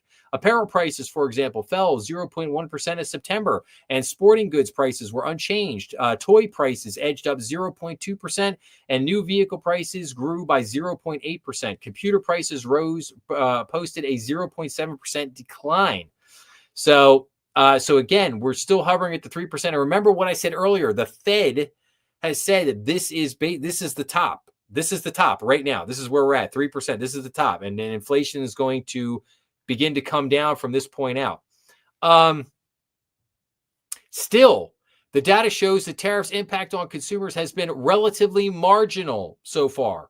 And of course, they always got to put this is expected to change. It is uncertain how long it will take. No, it is not expected to change. It is expected to do nothing. It is expected to not make a dent. That is what is expected to do. But again, you see this stuff. People have to keep the fear-mongering bit going. Oh, it's the boogeyman. The tariff boogeyman it's right around the corner. Any day now. It's been 10 months, but any day now, it's going to come. It's going to come, it's just, it's ridiculous, all right, we'll get in. I'll tell you what, guys, we're going to take a break for a second. I got some other stuff to run through here for a second. I got, still got a lot to go through here, man. I got a lot of trade data and other stuff, but let's just take a break for a second here because I want to give everybody what are the economic indicators coming up this week. I want to talk about the 5 episodes that I put out this week. And then I also want to look at a couple other things. I got some banking news that I want to give everybody. Oh, I still got this Wall Street Journal article that I wanted to share with everybody. So I will, let's see here. Hang on a second. Where is this Wall Street Journal article? All right. Hang on, guys. I'm going to bring that up. Bear with me for just a second. All right. So just keep an eye on this. I'm going to let me see. I'm going to make this, I need to make this bigger here. Yeah. So I want everybody to see it. So I want everybody to see, this is the capital expenditure spending right here. So this is 25 right here. And this is what I'm talking about. The out of control spending. I mean, look at this. Look at this. Look at 2001. And that's still, look, 2001, that's $100 billion in CapEx spending. That's a lot of capital expenditure spending there. That in and of itself is a lot of spending. And then here in 25, we jump up to like 350 billion. But they're pressing up $500 billion in capital expenditure, like this insane increase. And again, just keep an eye on that for a second. We'll come back to that. We'll come back to that in a second, but let's go. Okay. So economic indicators, coming out this week. So hold on a second. So economic indicators coming out this week. What do we got here? So Monday, November 3rd, we got manufacturing PMI. We got the ISM manufacturing PMI. On Tuesday, November 4th, we get the trade balance, factory orders. We get the JOLTS, job openings, Atlanta Fed GDP now for the fourth quarter. Coming out again, Tuesday, November 4th. Wednesday, November 5th, we get the ADP non-farm employment change, ISM non-farm manufacturing PMI, services PMI. Thursday, November 6th, we get the non-farm productivity, the unit labor costs, and the Atlanta Fed GDP now. And then Friday, November 7th, we get the Michigan consumer sentiment, the U.S. Baker Hughes oil rig count, and consumer credit for September. So those are the economic indicators that we have coming out this week. So, okay, let me switch up for just a second here. Okay. So what were the 5 episodes that I put out this week?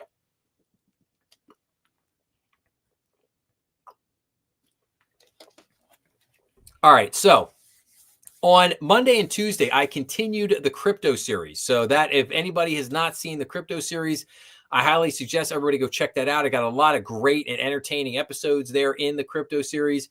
So on Monday, I did an update on a former crypto series episode. I had done an episode on, there was a bank out in Kansas, small bank that failed in June or July of 2023, and it was called Heartland Tri-State Bank. Now, what made this bank failure so interesting was that the CEO of the bank had embezzled $47 million. Now, the question was, why did he embezzle the $47 million? Well, he got caught in a major crypto scam. And he embezzled the money to basically try to pay the crypto people that were extorting him. Now, that was what made that story so interesting. So I write here. So basically, in part 29 of the crypto series, so shareholders of Heartland Tri-State Bank received a favorable and somewhat unprecedented ruling from a judge in the crypto embezzlement case. The judge awarded bank shareholders all money recovered, and the FDIC got nothing. So Heartland Tri-State Bank was a small bank in Kansas. It failed in July of 2023 due to the CEO embezzling $47 million because of getting sucked into a crypto scam. So, and this episode examined an article from Bank Director titled "Failed Banks Shareholders Win Big in Crypto Embezzlement Case." Now, again, I find this has really been an interesting story. What the judge did really was an unprecedented ruling. It's usually the money goes to the FDIC. In this case, it actually went back to the shareholders. And I think that it was a good thing. I think this was actually a really good decision on the part of this judge to award the money back to the shareholders in this particular case. So again, very interesting thing, but check that episode out. Then on Tuesday, I did part 30 of the crypto series, which was called Changpeng Zhao Got Pardoned. He was the founder, CEO of Binance. And then also we did basically an update on crypto regulation and activities. So a lot of activity in the crypto world. So founder of Binance, Changpeng Zhao, was pardoned by President Trump. U.S. banks are starting to warm up to stablecoins. Zelle is getting into the international crypto competition. Banking panel says stablecoins must be simple. Fed Governor Michael Barr warns about stablecoin risks. The city CEO says clients want tokenized deposits, not stablecoins. Binance acquires stake in South Korean crypto exchange. Ripple makes another big acquisition. Coinbase buys angel investment platform Echo. So a whole lot of information in that crypto series update. And so I would highly encourage people to check it out. If you love the crypto stuff, those are some good episodes for you there. On Wednesday, I did CFPB Deluged with comments on open banking. Now, obviously, everybody knows open banking has been a very hot topic on this channel and with me all year long. So the CFPB collected 14,000 comments on the 1033 rule, also known as AKA the open banking rule, during the open comments period. The open banking debate drew comments from many different groups, which included banks, fintechs, advertisers, food suppliers, consumer advocates, convenience stores, credit unions, grocers, retailers, retirees, libertarians, mortgage lenders, taxpayers, and cryptocurrency groups. Wow. So everyone involved arguing for or against this rule. And so just to tell you, this is one hot topic. Obviously, banks are very, very lukewarm on the whole open banking thing. They've got some trepidations there. They would like to see some things change to basically make it a little bit more favorable to them. Obviously, fintechs, they want the open banking because they want your data. And they not only do they want their data, they want your data for free. They don't want to pay anything for it. And they think they have a right to it. They have a right to your data. They have a right to know every little stupid thing that you do in your life. Just remember that. But you have, again, a lot of other parties in there, a lot of people that you wouldn't think would even be interested in a topic like that. And yet they are. So again, I think a very interesting episode. Go check that out. On Thursday, I did The Rise of Erebor. Now, obviously, where are my Lord of the Rings fans out there? Any Lord of the Rings fans would know that Erebor was the magic mountain, if you will, in the Hobbit trilogy. That's where the dwarves, that was where they had their empire, their kingdom, if you will, where they kept all their gold, where the dragon Schmoeg, where that's where he slept and basically took over their mountain. So But Erebor is basically a startup bank. It's a new startup bank. Erebor Bank earns preliminary government approval to proceed as a new startup bank. Erebor is seeking to target many of the same customers from Silicon Valley Bank. The approval for Erebor follows a wave of other companies and startups seeking to become banks. This episode examined articles from the Wall Street Journal and S&P Global Market Intelligence. So again, interesting story about a new startup bank. I think people will find that one interesting. And then finally, yesterday on Friday, I did an interview with Dan Knezevich, who is a commercial appraiser. I've been trying to find a commercial appraisal for some time to come on and just talk about, commercial appraisals and everything that goes into that. So we talked about Dan's background. I mean, Dan's been doing commercial appraisals for over 30 years. We discussed the different valuation methods that are used in making commercial appraisals. We talked about pricing for commercial appraisals, like how much does a commercial appraisal cost versus a residential appraisal? What constitutes a commercial property, valuing different types of commercial properties, and other services that his commercial appraisal firm would provide. So again, if you have any interest in maybe learning a little bit more about commercial appraisals, some of the ins and outs there, how they work, why commercial appraisal is very different than residential appraisals, go check that episode out. I think you might learn a couple things or pick up on a couple things. So which is great. All right, now let's get into some banking news real quick, shall we? Let's run through a few things here. So, consumer confidence unchanged in October. Home prices slow in August. Social Security benefits to increase to 2.8% next year. Consumer prices up in September. Consumer sentiment dips in October. Court halts the 1033 rule compliance deadline. So U.S. District Court for the Eastern District of Kentucky stayed the compliance deadline for the Consumer Financial Protection Bureau's Section 1033 rule. So that's good news there. FDIC's Hill deposit insurance reform could boost confidence. So again, they're talking about commercial insurance reform primarily for business customers. Business customers right now, we'll keep an eye on that. Fed's Michelle Mickey Bowman prioritizes outreach to community banks. It's good. ICBA calls for unified AI regulations. So ICBA called on the White House to harmonize the regulatory framework for artificial intelligence to address ambiguities inhibiting AI adoption. Yeah, so interesting there. Fed seeks comments on annual stress test results. Independent banker shares advantages of specialty lending. House Democrats express support for the CDFI fund. We kind of talked about this a little bit last week. Yeah, I think I don't think anything's going to happen with that. I think, unfortunately, the CDFI fund is going to lose their money.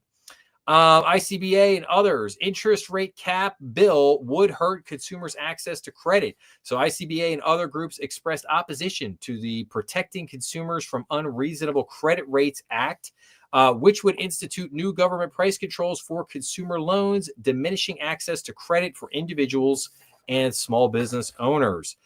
So we shall see what happens there. Now, okay. There is an interesting issue. One issue with pennies. Pennies right now are a little bit of a concern because they've been cutting the supply of pennies. They're basically going to stop printing pennies. So in February, President Trump directed the U.S. Treasury to stop producing the penny due to its production cost, $3.69 in fiscal year 2024 per the U.S. Mint. So the Wall Street Journal reported in May that officials expect production to stop early next year. But some banks and retailers could be feeling the pinch of a diminishing supply as the Federal Reserve began suspending the distribution and acceptance of pennies from the growing list of locations. This policy is accelerating the slowdown of penny circulation drastically, wrote the American Bankers Association in an October 17th letter to Federal Reserve Chairman Jeremy Powell and Treasury Secretary Scott Bessent. The ABA urged the Treasury and the Fed to reopen the distribution points, come up with a plan, and inform the public of the plan to manage the end of the penny. It also asked the agencies to coordinate with Congress and regulators on rules for bank transactions when the penny is not available. Now, I did a whole episode on the penny production just a couple months ago. So if you want more information on that, go back and go watch that episode. But I would just tell people that this has turned into a bigger issue, because I think the idea was to reduce the production of pennies gradually, and the Fed and the Treasury have kind of jumped the gun on this. They basically are like, okay, yeah, we're just ceasing penny production and we're not taking pennies or whatever. And this is going to cause a problem for banks and retailers out there. It just is. So the Fed and the Treasury are going to have to reverse course somewhat here for the moment, until they can figure out a better plan for how to go about tackling this issue. So we'll see what happens there. So, okay. All right. One other thing I just wanted to mention real quick, because I didn't get a chance. I was gonna mention this last week. Didn't get a chance to go over this with everybody. Just a couple books that I've come across recently that I haven't gotten into yet, but was really interested in. First one up is called The Winner's Curse. So The Winner's Curse. This is basically behavioral economics anomalies then and now. And this is written by one of the main kind of godfathers of behavioral economics, and that is Richard Thaler. And he wrote this book with Alex Imus, I guess one of his key research assistants. But The Winner's Curse. So this brand new book on behavioral economics just came out. I've really been interested in this. Can't wait to take a look at this one. Next one, really interesting book on AI. And this is called If Anyone Builds It, Everyone Dies. I mean, what a title. And it's basically why superhuman AI would kill us all. And this is, and I'm probably going to butcher their names here, Eliezer Yudkowsky and Nate Soares. So those are the two gentlemen that wrote this book. But yeah, I started reading this a little bit. Really, really fascinating. If anyone builds it, everyone dies.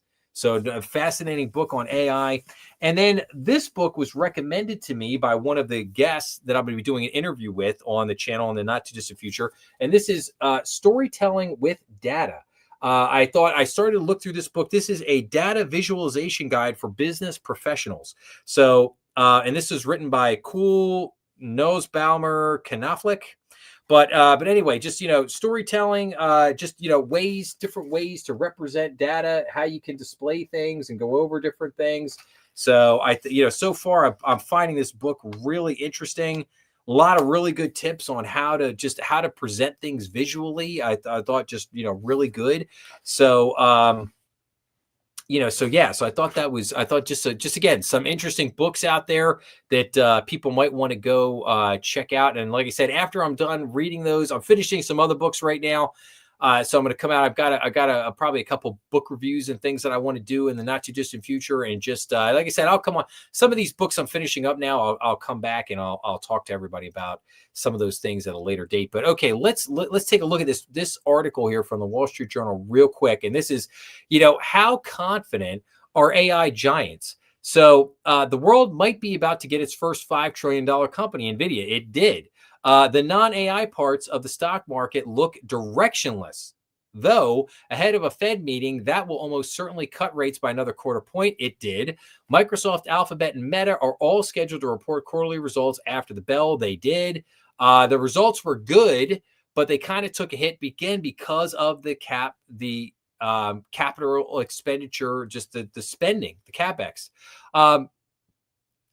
Now, I'm going to skip through this a little bit here. So 5 of the Magnificent 7 unveil quarterly results today and tomorrow, and there's a paradox at hand. What's most likely to spook the market are signs of thrift from AI behemoths. So Microsoft, Meta, Amazon, Alphabet, and Oracle, not one of the Mag 7, but another major AI player, are slated to have capital expenditures of $354 billion between them in the 2025 fiscal year. That's 3 times their outlay from 2021, the year before ChatGPT's launch kicked off the frenzy. In the case of the 4 so-called hyperscalers plus Oracle, tapping on the brakes now could cause 2 related problems.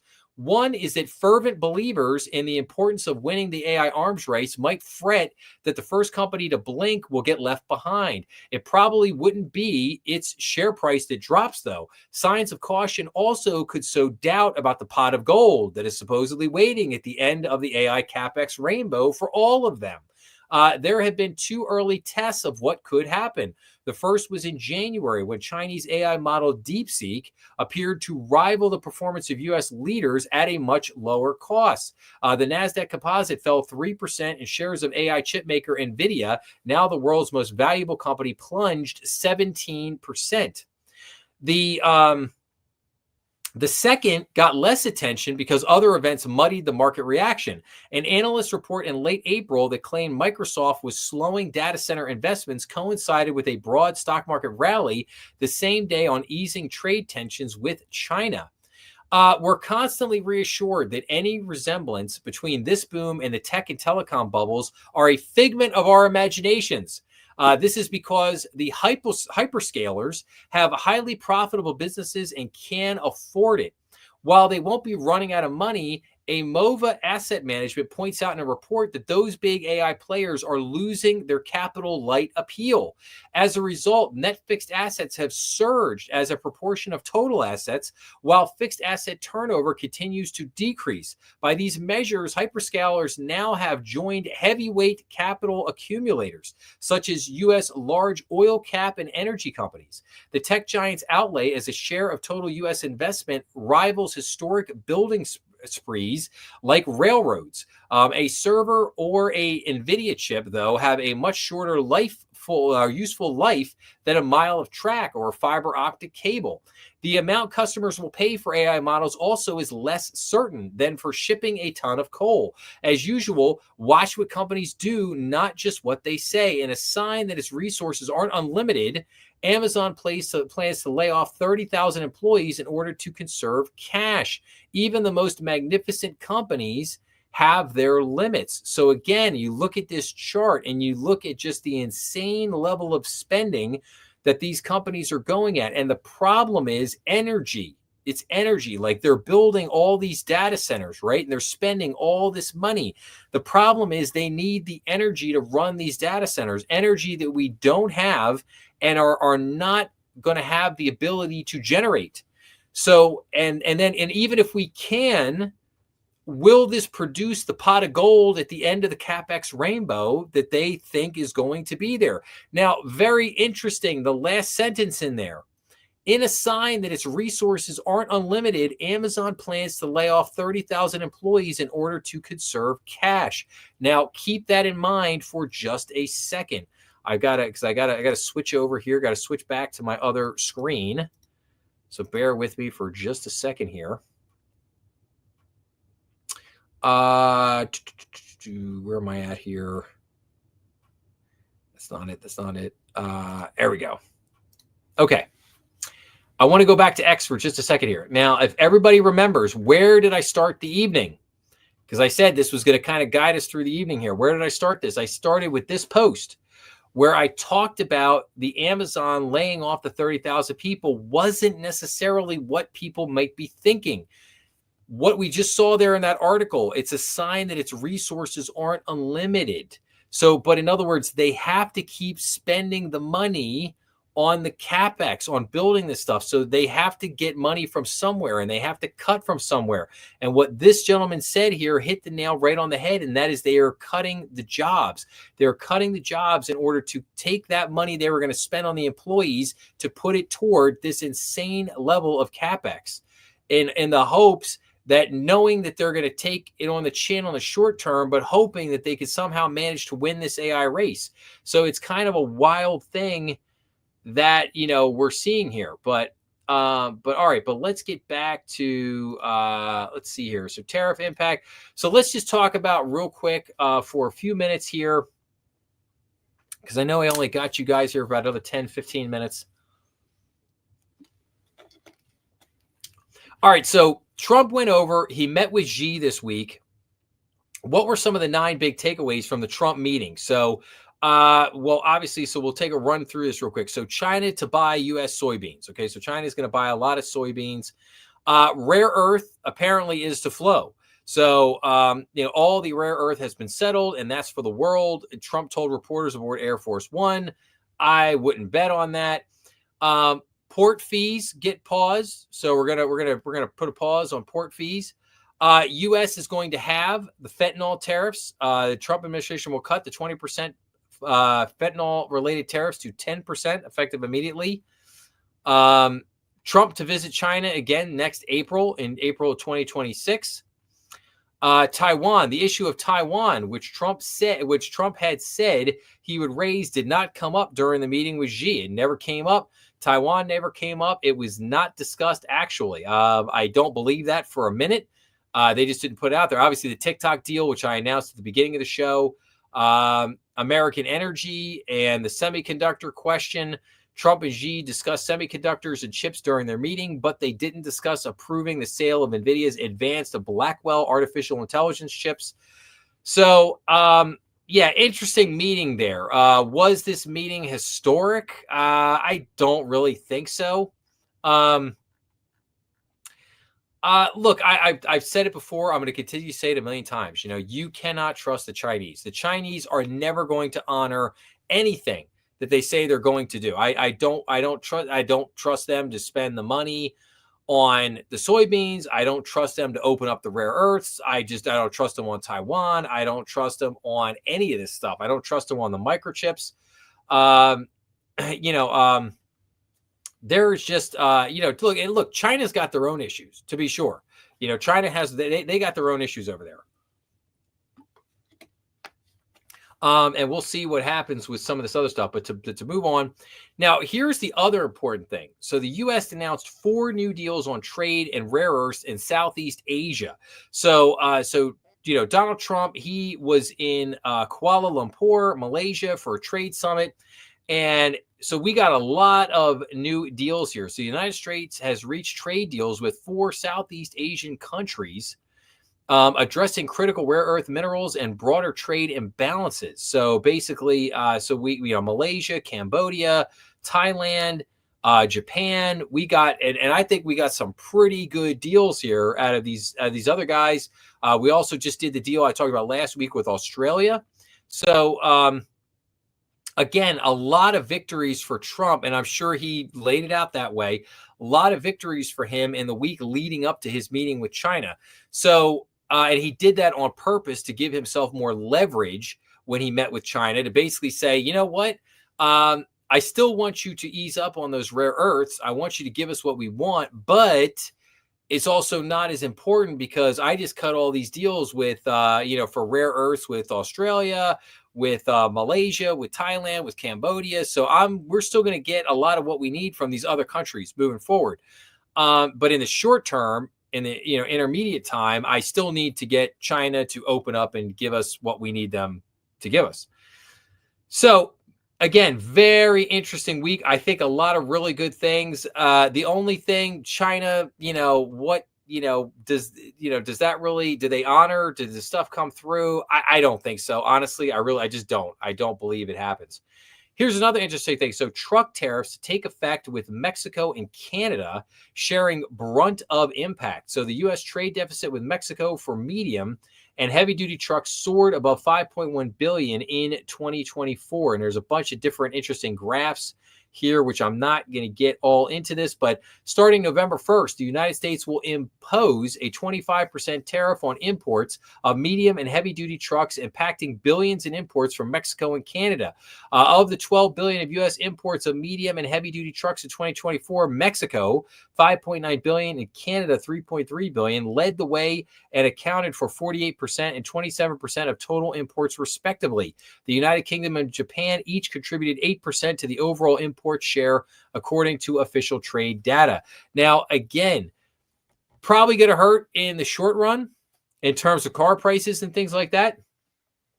But again, this is putting pressure. This is Trump putting pressure not only on Mexico and Canada, but also on the automotive companies to bring the production back here to the U.S. Because if they make the car in the U.S., how much in tariffs do they pay? Zero. That's right, zero. So, you kind of see the strategy of what's going on here. and we'll keep an eye on that one. Now, let's get into the whole private credit fiasco, which is going on right now. So at the beginning, again, going back to the beginning of the show, I promised you guys this story here on BlackRock. So BlackRock stung by loans to business accused of breathtaking fraud. So an entrepreneur tapped private credit funds to finance his telecom businesses. Now the lenders say he defrauded them. So BlackRock's private credit investing arm and other lenders are trying to recover hundreds of millions of dollars after falling victim to what they called a breathtaking fraud, marking another breakdown in an opaque corner of the U.S. debt markets. Not so opaque anymore. When it gets to $1.7 trillion, not so opaque anymore. The lenders have accused, and I say this dude's name, but I'm just going to call him Bank Kim. Bank Kim, the owner of little-known telecom services company Broadband Telecom and Bridge Voice, fabricating accounts receivable that were supposed to be used as loan collateral. The lenders filed suit in August. They said this gentleman's companies owe them more than $500 million. Yeah, so this is turning into a major thing. This is just continuing to, again, and it gets back into First Brands and Tricolor Holdings. And again, remember what I said last week, the one-offs. They're all these one-offs. It's funny how we keep getting more and more and more one-offs. That's the interesting part here. So, okay. Private lenders aren't out of the doghouse yet. Though not the source of recent defaults, private asset managers still have to overcome investor skepticism. So some recent high-profile bankruptcies have triggered a round of finger-pointing on Wall Street. Private credit giants aren't wrong at the moment to be pointing elsewhere, but investors don't seem to care, and they aren't necessarily wrong either. Neither First Brands nor Tricolor relied on the kinds of private direct lending that is most associated with the private credit giants and their many funds. Last week, Steven Schwartzman, chief executive of private asset leader Blackstone, took the occasion of the firm's quarterly earnings to call to draw a line. These events have been erroneously linked to the traditional private credit market as a result of misunderstandings and misinformation. No. And then down here, we have some of the biggest private credit market players: Blackstone, Ares Management, KKR & Company, Apollo Management, Global Management, Blue Owl Capital. So these are the companies that you're going to see getting dinged with a lot of this stuff here. And this article goes in, I don't want to beat everybody to death on it, but it basically just goes into how, the private credit market's not that big of a concern. It's just this little opaque market. These guys haven't really had ties to this blow up in the subprime auto industry. Whereas, I'm not buying it. I'm not buying it. And here's another opinion piece. And I think this gentleman, Dan Wertman, he hit the nail right on the head.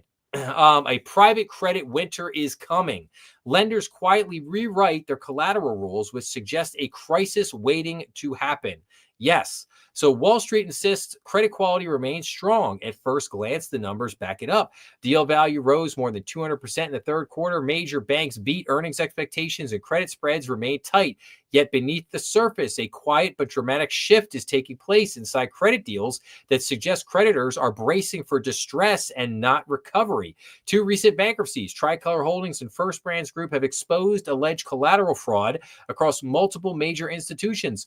But they're a symptom of a broader problem, of a deep private credit system with the potential to unravel faster than anyone could track. First, the facts, and it goes into First Brands and Tricolor, and in each case, sophisticated creditors armed with advanced systems and compliance frameworks were blindsided by opaque privately structured financing arrangements, and not from obscure fintechs or speculative lenders.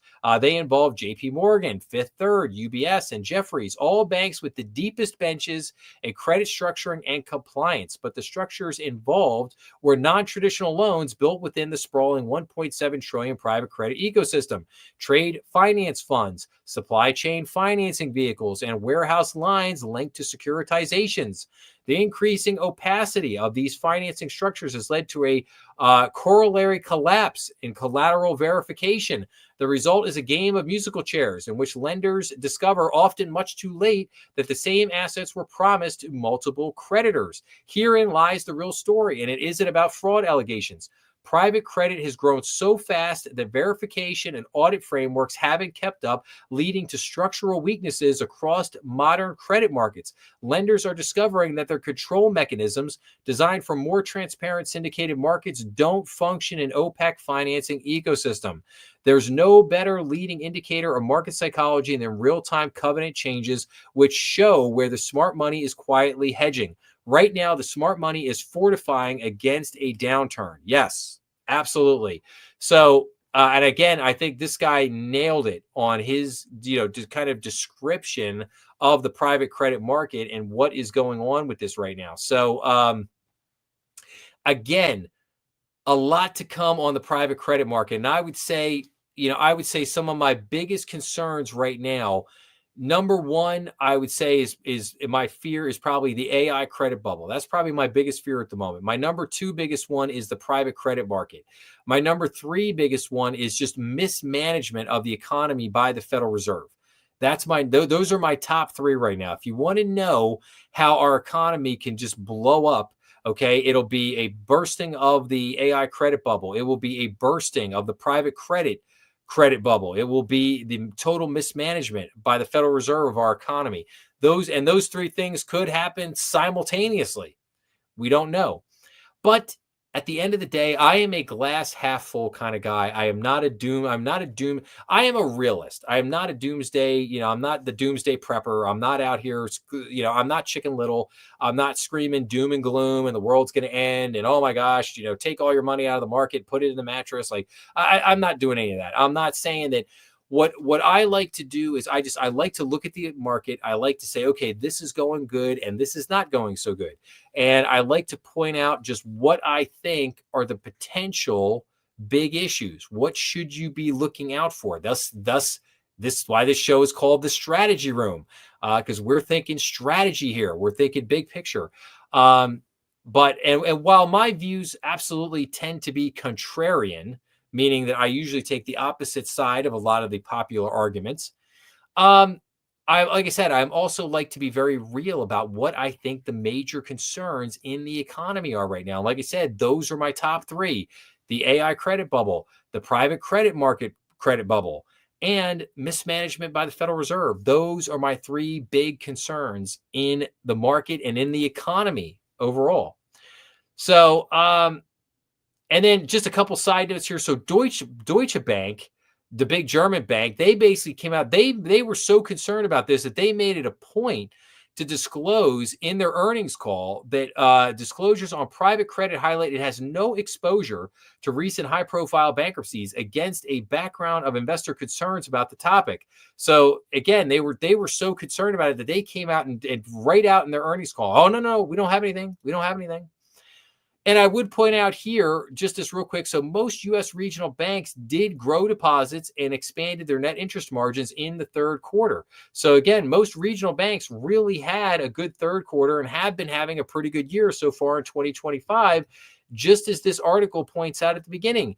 That, deal values rose more than 200% in the third quarter. Major banks beat earnings expectations and credit spreads remain tight. So yes, all that is true. All that is happening. And we see it right here. Most U.S. regional banks grow deposits and expand their net interest margins in the third quarter of 2025. So, but again, underneath the surface, they're bracing. They're bracing underneath the surface. And then, okay, I wish I had some more time to get into all this, but I don't. I just wanted to point out just look at Polymarket here for a second. When will the government shutdown end? Right now, we've got a 50% chance of this going past November 16th. Basically, a 46.9% chance. November, look at it. November 8th, 11th, 20%. November 12th to 15th, 19%. November 4th through 7th, about 15%. So about 50% of people now saying we're going past November 13th. So, but we'll see. We shall see what happens there. Like I said, I'll get you guys more caught up. We'll see. I mean, obviously a lot more to happen with the government shutdown here before we get to next week. So we'll see what happens. All right, let's go to, I want to set up here. I want to do my quote of the week and my story of the week. But before I get to that, I just want to go over podcast items real quick. Okay, I got to get my I gotta get my banners out here for a second. So, okay. I need reviews. Apple Podcast, Apple Spotify, anybody listening to the podcast on those platforms, please make sure to leave me some reviews, as that would really help the channel. I'd greatly appreciate it. Make sure to visit thebankernextdoor.com. I spend a lot of time just putting a lot of effort into try to making that constantly updating and making that website better. I've got a lot of things coming up over the next year. I've got a whole plan for the next 2 years of what I want to do with the website. And there's going to be a lot of changes coming pretty much like every couple months. There's going to be updates and changes coming out there. So if you haven't checked out thebankernextdoor.com, please go check that out. If you ever have any suggestions, comments, questions on topics, recommendations, anything like that, feel free to reach out to me at info@thebankernextdoor.com. You can always reach me there. So again, that's info@thebankernextdoor.com. Also, if you want the latest news from me via posts, make sure to subscribe on YouTube. A couple of the posts I always put out every week on Sunday. I always put out a rundown for what are the episodes that are coming out that are running through the week. And then usually on Thursday or Friday, I put out hey, just letting people know, reminder, hey, Strategy Room will be live Saturday night, 8:00. Here's all the topics, all the things I'm going to be covering in the episode. And then also, for some reason, if I have to move, sometimes I have to move Strategy Room to Friday nights. If I have to move it to Friday night, I'll put that out via post as well. And just remember, you can follow me up on social media. I'm on Getter, X, and Truth Social. You can follow me up on hit me up on any of those platforms.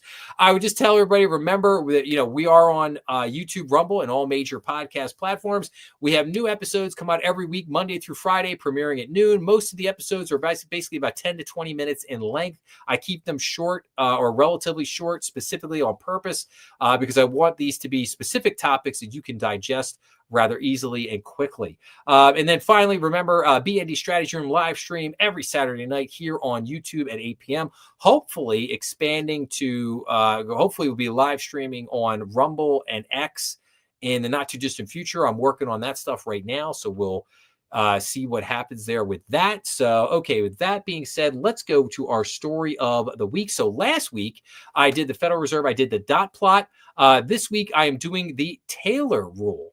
So the Taylor rule, sometimes referred to as Taylor's rule or Taylor principle, is an economic model that describes the relationship between the Federal Reserve operating targets and the rates of inflation and gross domestic product growth. The Taylor rule has been interpreted as both as a way to forecast Fed monetary policy and as a fixed rule policy to guide monetary policy in response to changes in economic conditions. The rule consists of a formula that relates the Fed's operating target for short-term interest rates to two factors: the deviation between actual and desired inflation rates and the deviation between real GDP and the desired GDP growth rates. Named after Stanford University professor and economist John B. Taylor, the Taylor rule is a forecasting model used to determine what interest rates should be in order for the Fed to fulfill its dual mandate to support stable prices and full employment. The rule recommends that the Fed raise interest rates when inflation or GDP growth rates are higher than desired. So again, the Taylor rule, very interesting principle. I have referred to it usually over the years as the Taylor principle, but very interesting principle out there, and might talk about that a little bit more on the next episode, just saying. And then, okay, finally, what is our quote of the week here? So this quote of the week comes from Epictetus. So first say to yourself what you would be, and then do what you have to do. So I love that. First say to yourself what you would be, and then do what you have to do. Like if you're going to be a YouTuber, start doing a live stream. I thought that was funny at the end there. Okay. That's our show for the week, guys. I'm sure Game 7 of the World Series is still happening out there. So if you want to go, make sure you go check out the end of the World Series game there. Hopefully, I haven't checked anything yet. Hopefully it's an exciting game. Hopefully it's real close, and we'll see what happens. But I hope everybody has a great rest of the weekend. I hope everybody had a great Halloween last night and got lots of candy. I know my kids got a ridiculous amount of candy. I had tons upstairs sitting everywhere. But Again, hope everybody has a great weekend out there. I thank everybody for listening, and I will be back with new episodes all week long. I'll see you guys again next week. Thank you so much.